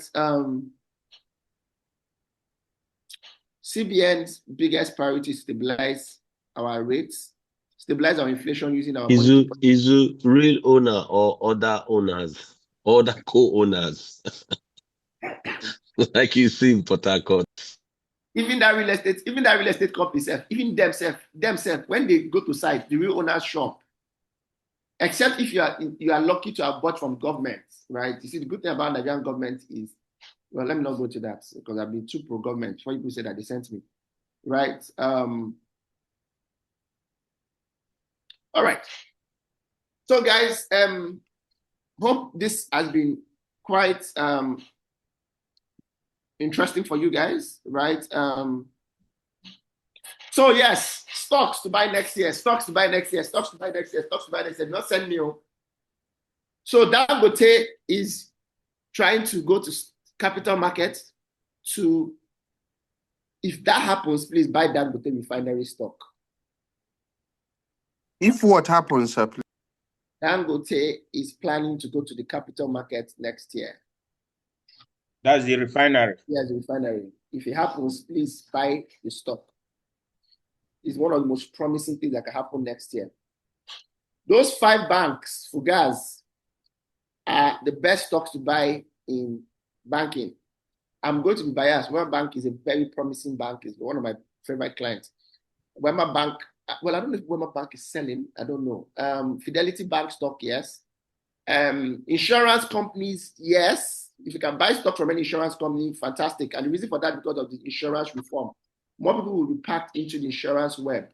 More people would like to buy stocks, right? That's local. You can also buy stocks international. Nvidia stock was the biggest mistake I did. I don't know why I did not buy Nvidia. Nvidia grew by over 1,000% in the last 4 years. The microchips company. The 7 golden stocks of America is Google, Amazon, Apple, Microsoft, Tesla. If you can buy those stocks, please do. I fear that Tesla stock is going to decline because Tesla sales has declined drastically, and Elon Musk is too much of a collateral risk and a key man risk to Tesla. He talks too much. Every time he's fighting, I think that some of those things have impact. Even though I think the last quarter he's reduced drastically, when he pulled out from being in Trump's cabinet to face his business, I knew he was getting better, right? How do you buy stocks? I recommend using the digital platforms or using your stockbrokers. Cowrie Rise, Rise Vest, Piggy Vest, right? Bamboo. Those are people you should have. I would strongly suggest that all the transactions you want to do, please finish them before 31st of December, because from 1st of January, taxation starts. Right, but I think that there's too much pressure on Buhari on it. I think it's a bit overrated, but please don't quote me anywhere. Right. I think then let's look at the budget of Nigeria, right? Sorry, Izu, can I just quickly ask a question? You've talked about all these. Is there no one a short-term investment that we can quickly latch onto, that can give us quick returns? You've just been talking about largely long-term. Okay, so let me start this. I didn't want to do this here, but let me do this here. Let me stop sharing. So let me do investment 101. There are short-term and long-term investments. Long-term investments are in startups, right? VCs, PEs, blah, blah, blah, right? Shares, stocks, those are long-term. There are short-term investments, treasury bills, bonds, right? Treasury bills, bond. So short-term, treasury bills and bond. So you have your answer there. You want money, you can take, you want to put money and make it back in by the end of, you want to put money in January and make it back in December of the same year, go and buy bond and stock. Bonds are money you borrow government to run projects. Government will always pay you. That's the truth. Government might owe you, but they always pay you. Our bond market is, I don't know how much bond market is now, I think 20-30% or so. So decent money to put. So bond and stock, yes. Low risk. Ponzi scheme, high risk, high return. I'm not saying that I know every real estate company will give you 80%, but if you are lucky, they'll give you the money before you bust. But at the end, they all bust. There are people that made so much money from P1 Home last year, right? So Cowrie stock. I don't think Cowrie sells stock. Cowrie is a platform. It's not a stock. When you go to Cowrie, what Cowrie does with your money is that Cowrie uses your money to put on stocks and bonds, depending on what the algorithm or what you choose is. Cowrie and all these guys, when you log in, they tell you to choose your investment options. They use 2 criteria in the algorithm. They use short-term versus long-term, high risk versus low risk. So some people have high risk and low risk. So let me state here. If you are an employee, stay away from high risk investments. High risk give you your highest return. Stock is actually high risk. People don't know that. Stock is high risk, right? If you're an entrepreneur and you have a steady business that is doing well, you put your first priority in a business that is doing well is to put your money back in the business that is doing well. Early next year, I'm starting off the year with taking Hexavia. Yes, we're going to have billboard in Lagos, billboard for Hexavia, because I've cracked a code that works. I'll put my money there. That money I want to use to go and buy bond, I'll put it in radio. I'll put it in breakfast with Eizu. I'll put it in promotions. Right, I will get my money back faster, but not everybody have that opportunity for a business that is promising. For people who are trying to build startups here, what are the industries you put your money in industry? So first of all, food business is the most promising business in Nigeria. That's the truth. And I can tell you why. 98% of Nigerians' budget is on food. 200 million Nigerians, 98% of them don't have 500,000 in their account. If you don't have 500,000 in your account, you are not in any obligation to buy iPhone or to build house. There's a reason why your top 5 richest people in Nigeria, have you noticed what your top 5 richest people in Nigeria? They're selling sugar, they're selling salt, they're selling flour, they're selling cement, they're selling data. That is where your money is. The best business to put your money in. Look around you. How many booker have you seen that has closed in the last few years? I don't want to look for trouble, but one business that if you can find somebody that you can invest in is church business. Church business is very profitable in Nigeria. If you know any young pastor that has good oratory skill and can touch people's head and they will fall, put your money in that business. The money is very promising. Let me tell you another industry, beverage and alcohol is a very promising business. Sadly, I'm just joking about the church one, but churches are not publicly limited life companies. Churches where I'll tell you to put your money there. Put your money in, let me not call them a church when you chase me. But alcohol business is good. Nigerian breweries and Guinness is good stock to buy. As people get poorer, they drink more. They drink away their sorrow, right? One of the most promising businesses in Nigeria, as we speak right now, is the alcohol business. Intercontinental distillers, Guinness, breweries, right? Look around you, left, right, center, there's bitter, this, bitter, that. This Olomo bitter, origin bitter, this bitter. Right. Somebody said, I think competition in food business is high, profit low, and then the challenge is distribution. No, I don't agree. Yes. Yeah. Is it you cannot even control all the different chains from the sourcing of the things you would need for the food business to the accounting, how you collect money, to the making of the food. It is quite volatile because you may think you are making profit, but the people who are going to the market to buy those things from you will be smiling to the bank, building houses on your head without your knowing. And the food also can get to a point where, yeah. Okay, let me state here that if I've not worked on food business, I've worked at least 10. The biggest brands in food business in Nigeria are my clients. So let me tell you one thing I know. And so I'm talking from a place of experience. I also run a food brand. We have 10 outlets.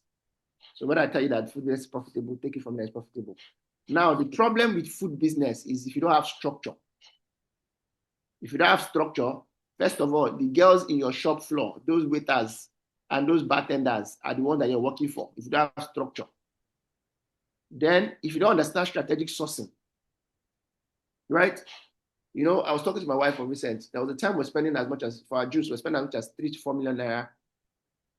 3 to 4 million naira in 2-3 days on just buying orange, fresh orange to do orange juice. And it hit my spirit that, wait a second. With 3-4 million naira, why do you need to go to mile 12 to go and buy? Why don't you go to the farm to buy? That's strategic sourcing, right? How you buy is the most important factor. And by inflation, right? Like I always say, if you build a great brand, you always can transfer your costs, right, to the customer. Do you want to see the numbers of Black Belt, especially food around? Look, food around lower class is profitable. Food around middle class is profitable. The biggest profit is even the high class ones. When you go to eat buffet in Eco Hotel and they charge you 50,000 naira, do you wonder how much they used to make that food that they are charging 50,000 naira for food? Right? The biggest winners is the bar, these nightclub people. I mean, I was telling someone that, look, this for people that did 30 December, you walk into a bar. I know you say that one is seasonal. You walk into a bar and they're selling you a champagne for 1.6 million naira. That champagne, if you went to ShopRite, how much are they selling that champagne? 300,000 naira. Yes, they have overhead, it's pricey and all that. But I'm not going to tell you to take my words for it. The reason why I'm having discussion because behind me, I have system, structure, and strategy. That's what I do for a living. Don't start any business next year blindly without strategy, without structure, without system, right? So if you have the right structure and the right system, first of all, strategic sourcing is where you make most of your, you reduce most of your wastes, right? 2 is your point of sale is where a lot of corruption happens. I mean, because I'm on air, I don't want to say some things, right? Somebody was saying that he bought fish from Chicken Republic. Do you know how funny that conversation is? Chicken Republic doesn't sell fish. Do you know what that means? It means that somebody can be selling fish inside the Czech Republic. What is stopping somebody in Czech Republic to buy rice from home and cook the rice and sell the rice? What is stopping them to have their own POS machine? So that's where the waste comes in. Remember, Nigeria is a country of sharp guy versus sharp guy, right? How you also drive growth, right? How you, another thing, but once again, this question is not a question for today. Guys, hope it's been worth your time. Are there questions? We'll probably have to do part 2 of this when I look at your business and say, how does this macroeconomics indicators affect your business? I've given you some hints already. First of all, start your year with proper planning. Look at industries that are promising, both for setting up the business or for investing in the business, right? Look at where the Nigerian budget is going to. Nigerian budget biggest spending next year is on security, is on education, is on healthcare, right? Ask yourself, how does that affect my business? Look, guys, the biggest spender in Nigeria is still federal government. For people who are running business here, find a way to get into government contracts. But please, when you do that, there's a lot of workaround around that. But the EFC will carry you, because the EFC carries people that do government contracts who don't do it well. But my point here is, you've got to know the industry that are very promising.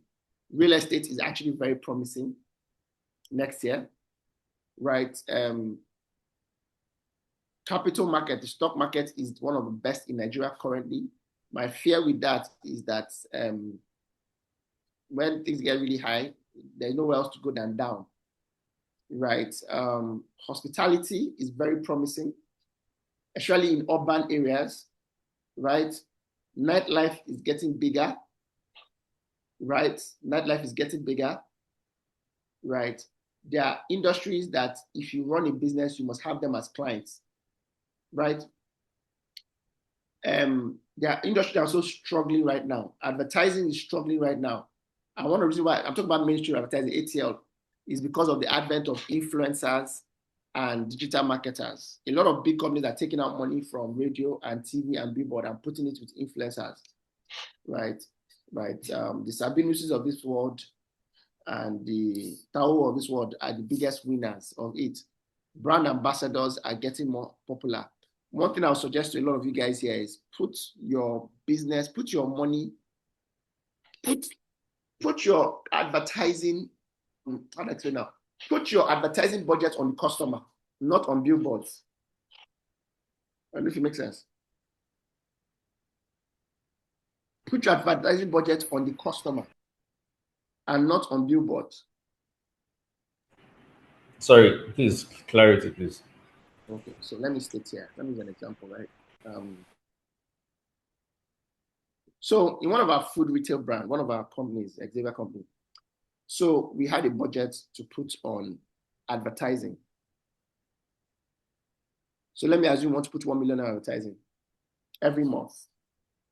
What I mean by put your money in the customer is not that 1 million to dash Mark Zuckerberg for sponsored ad. Why don't you use that 1 million to do cash back for your customers? So in Hexavia, we did a spin to win.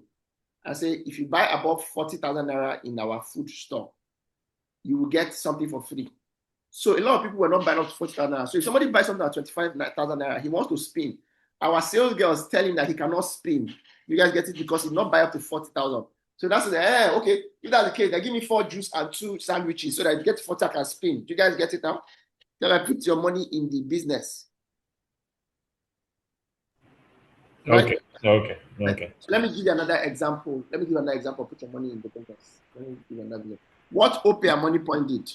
So do you guys notice that OPE blew 5 years ago without a single, it was a recent idea billboard and money. Now Money Point is doing billboard all over the place.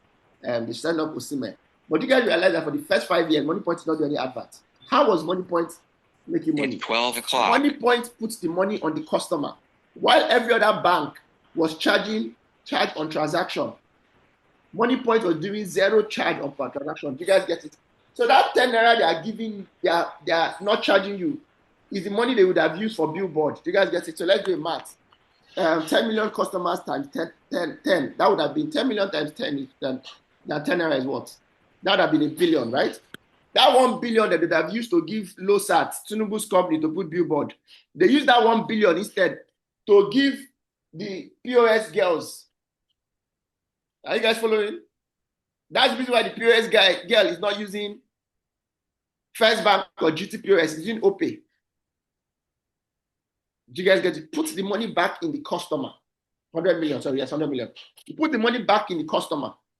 So let me give a good example. I run a management consulting firm. Let me assume Caleb is my client. And Caleb pays me, say, 20 million. Putting the money in my customer is, Caleb, I pay you 20 million. What if I spend 20 million and I finish Caleb's business and Caleb is satisfied? What if I now go back to Caleb? I say, Caleb, do you know that to every new client you give me, because you're satisfied, remember, Caleb is already satisfied. Don't do this with a customer that's not satisfied. You cannot do business with a customer that's satisfied. You cannot tell a customer to be fair. You tell Caleb that, look, you paid me 20 million. I said, right. I said, look, I'm going to give you 1 million naira back if you introduce me to anybody that will need consulting. Think about it. Would Caleb not know people that need consulting? He will know. His competitors that also need consulting. So Caleb gives me the money. Caleb brings, let me say, Caleb brings Steven. I'm just using random names from here. Caleb gives Steven, right? My number. Steven does business with me. Steven gives me 20 million. I wired 1 million naira back to Caleb as finder's fee. Do you guys get it? That 1 million is the same million I would have given Mark Zuckerberg to do sponsored ad. Do you guys get it? I put the money back in the business. Yeah, exactly what we do in the hospital, for instance, referral bonuses. When you refer to us for surgeries or for specific things, we give you like a 10% of that. And that has quite opened us up for a lot of referral, and a lot of monies that we have got in the period of this 1 year. But that also comes with its own snag or its own risk. And since that's not what we are discussing today, I may just need to pass. Okay. And under that, put your money in your customer. Put your advertising budget in your customer. This is just one example. You can do it in different ways. So let me tell you guys what happened to me in October. Wimbees was going to do their end of their Wimbees event. Wimbees is the biggest gathering of women in business. I was going to sponsor Wimbees, but I brokered a deal with Wimbees that says, look, you know what we're going to do, right? Instead of me putting a booth, you know how exhibitions are booths everywhere. I said, I don't sell products. There's nothing I'm going to sell in a booth. This is what I'm going to do. I'm going to sponsor, but I don't need a booth.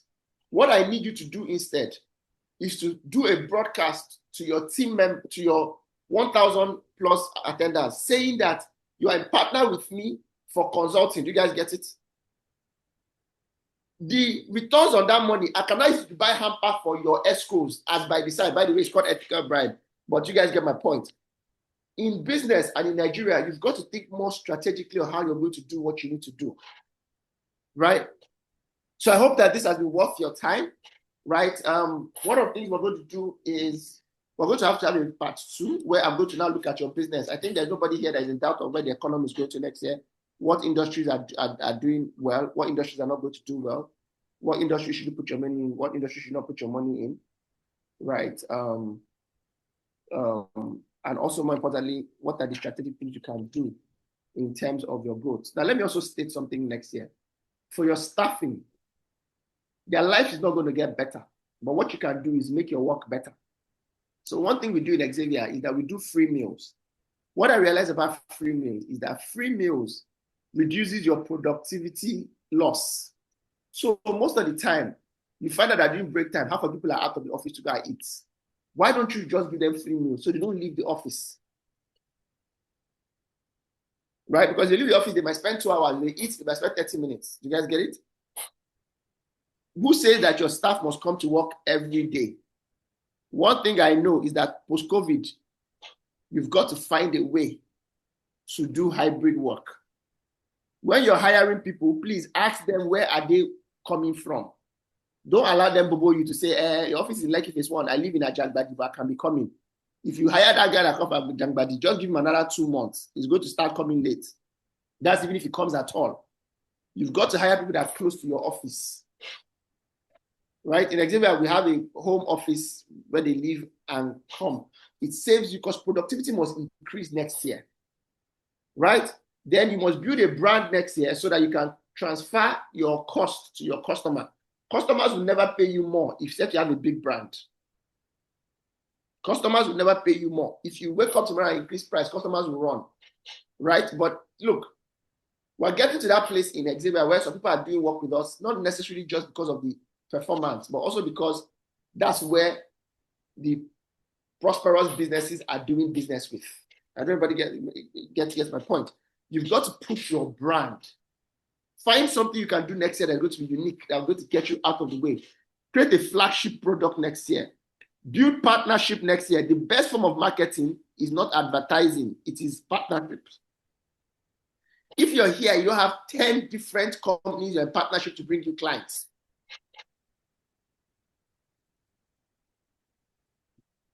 Let me tell you guys what's interesting. This year, for the first time, I spoke in churches this year. Now, why was I speaking in churches? I realized that churches were strategic partners to have in consulting. Because churches, it has to clear in their eye that it's not prosperity is not by laying hand on people, prosperity is by strategy and structure. So after the churches lay hand on people, they're not saying, okay, you come and speak to my congregation. And I always tell them, I don't speak to congregation. I speak to business people in your congregation before you go and be bringing people that are looking for miracle. I'm not a miracle worker. What I would do for you is tell me if you have an audience of 10,000 members, give me 1%.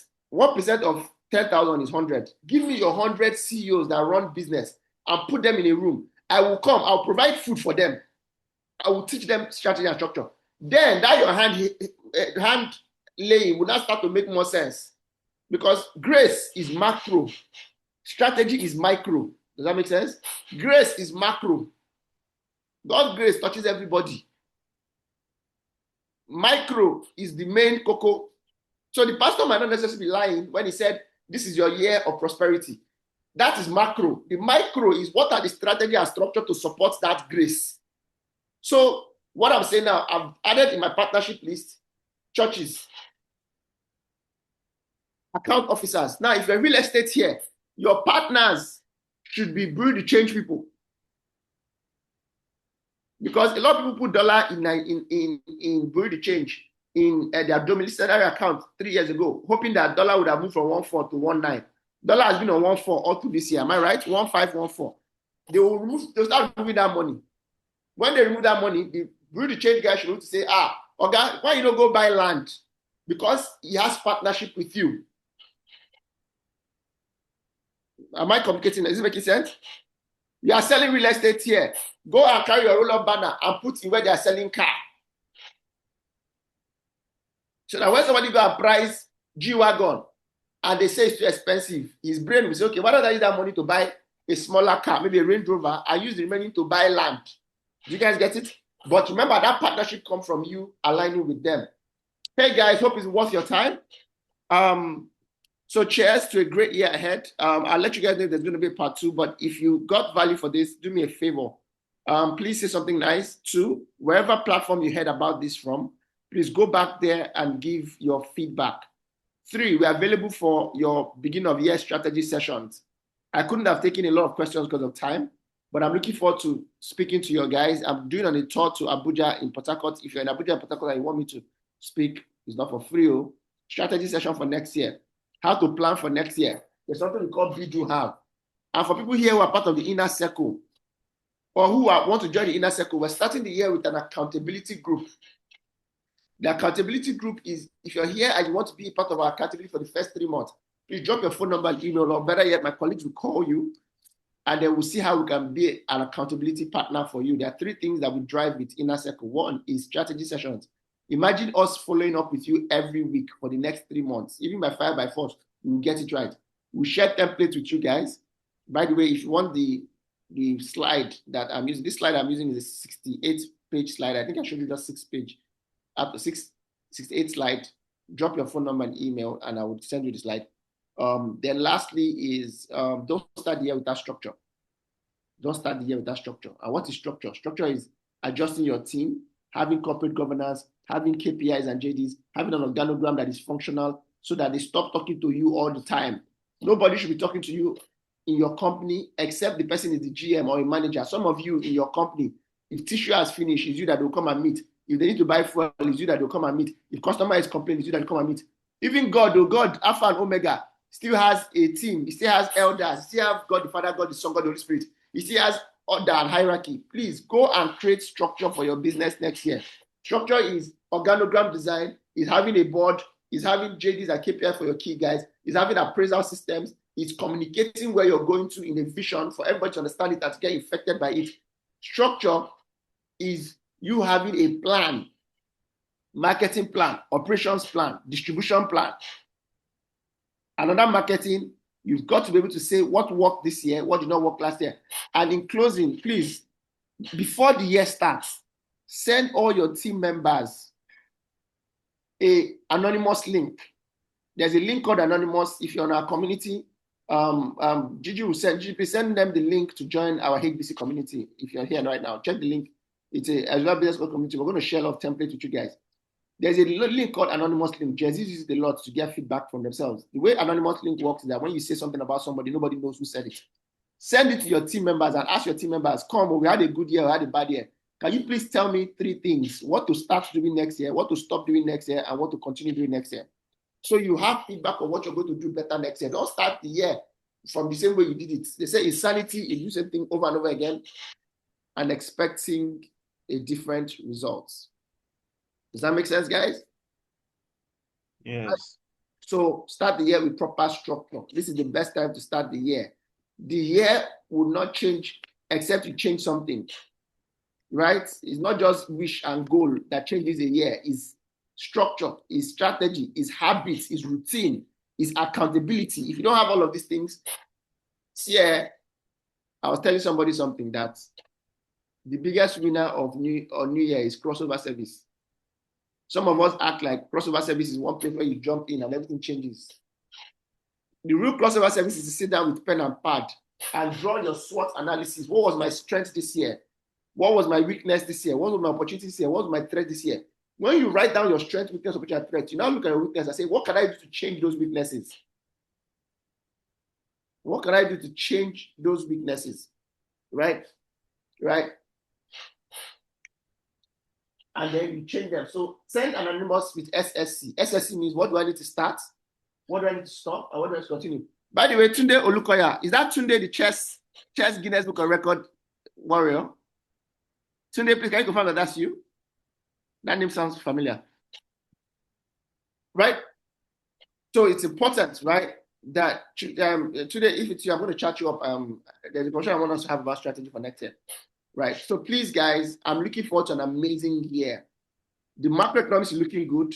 The year is looking promising. The GDP is not going to grow massively, but you can grow this year. The NPR rate is going to drop. If it drops, then inflation is curbed a bit. Inflation is at 14-16%, depending on, it keeps tumbling. Waiting for the Q4 2025 report to see what it is. I think it's at 14.4 or something now. That means dollar is stable. Let's hope that Ukraine and Russia stops fighting. Let's hope that America does not bomb any of the Middle East countries.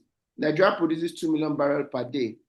It might interest you to know that the world has 100 million barrels per day in consumption. So Nigeria produces 2% of the oil in Nigeria in the world. Saudi Arabia produces 10%. So imagine if something happens to Saudi Arabia tomorrow. Let's look out for those 4 titans: Chinese president, Putin, Donald Trump, and North Korea. Those 4 presidents, their head is not correct, the 4 of them. Just look out for what they are doing. If you hear that they are doing something very, very, very mad, go and buy dollars. Because that their madness usually enters economics of oil. You see, the world has always run a war economy. I don't know why people don't understand this logic. From the days of Sodom and Gomorrah, from the day of Abraham, from the days of Egypt, in Moses, the world has always run on war economy. War is not just for war. War is not just for war. Keep your ears on what war. There are certain, look, if today something happens and they close the Suez Canal, The Suez Canal is a small canal that majority, 60% of all logistic transactions happen in the world goes through Suez Canal. If they close that thing today, you know what happens? Because there's a fight. It means that all of a sudden, in all of the ports in the world, there will be traffic. And logistics is a major cost on cost of sales or cost of production. When I come back on Tuesday or Wednesday, depending on what it is, I would explain the sheet you must understand. You must learn how to read a balance sheet. You must learn how to read P&L. You must learn how to read cash flow. When I told you that make sure that your gross profit is not more than 70%, not less than 70%, and your net profit more than 15 to 20%. Hope you know what that means in business. Do you even know what your gross profit and your net profit margin is? Stay away from bank loan if you're an SME or an individual. Leave bank loan for big businesses because they have a higher profit margin by what you call economy of scale. Right? Economy of scale is a point where your fixed cost doesn't, where you take away your variable cost over your fixed cost. Right? You must understand this. This is the right time to get money from family and friends, right? Because I don't want to teach you a bad thing. Family and friends will not ask for collateral. If God forbid it does not work, you go and beg them. You call family meeting and beg them and say, look, I know it's your money. The business was bad. But if you collect bank loan, whether business went well or didn't went well, bank will collect the small collateral you have. That's assuming you didn't have collateral to get the bank. The bureaucracy for the banks are hard. Don't collect money for expense. There are three sets of people in Nigeria. Let me end with this. There are three sets of people in Nigeria. You have the lower class, the middle class, and the upper class. The lower class make up 98% of Nigerians. The middle class make up 1%, 1.8%, or 1.9%, and then the upper class makes 0.1% or less. Nigeria has 200 million people, but only 9,000 millionaires in dollars. If you do the math of 9,000 divided by 200 million, you see how poor Nigerians are. Whatever you sell, try to think of poor people. Poor people is where the money is. Nobody makes money catching sharks. We make money catching shrimps. Are you guys following? We live in a sachet economy, so find a way to create a small business that people will need more, except if you're doing proper premium, right? Except you're doing proper premium, right? Now, if you're in upper class, there are three things you must pay attention to. Expense, savings, and investments. People in the lower class spend 90% of their money, of their revenue on expense. Maybe if they really have, some of them spend 98% of their money on expense. Lower class people don't have saving. I'm sure you guys know that already, right? That's why CBN says 90% of Nigerians don't have 500K in their account. Now, they spend 98% on expense, and they spend 1% to 2% on savings, and they don't have investments. I believe that you're not there. Now, for people who are in the middle class, this is what you should do. You should try as much as you can to do, as you go higher, it changes, by the way. You should do more savings than expense. And so it starts off expense, savings, investment. But when you are upper class, the odogus in this place, you spend more money on investment and you spend more money on savings, and there's a formula to it. I'll share that formula with you guys. Why I'm saying this is you've got to know that as you get higher, you don't spend you don't spend after you don't save after you spend. You don't save after you spend. You don't spend after you spend. Tongue twister. When you're going higher, you save before you spend. Lower people spend before they save. So all of you that did Oblate this Christmas, hope you removed your investment money first before you started jumping from Boho to Zaza, from Zaza to Lulu Beach, right? From Davido concert to Wizkid concert to Burna Boy concert to Flavor. You don't spend after you don't save after you spend. You spend after you save, yes. Right? So cheers to a great year ahead. Anybody have any feedback? Any questions before we go? Hope it was worth your time. I mean, it's okay. Thank you very much. It's been a great time. Thank you. I'm going to drop my number. I'm looking forward to working with all of you next year. Au revoir and see y'all. Thank you. Okay. So now, Thank you, Izu. yeah. Let me give shout out. Thank you, Izzy. It was quite an insightful session. Thank you. All right. Thanks a lot. Thank you, sir. Thank you. Thank you. Thanks a lot. Thanks a lot. Thank you. Thank you very much. Thank you very much. The moment of ritual. Walking so fast down those ladder stuff.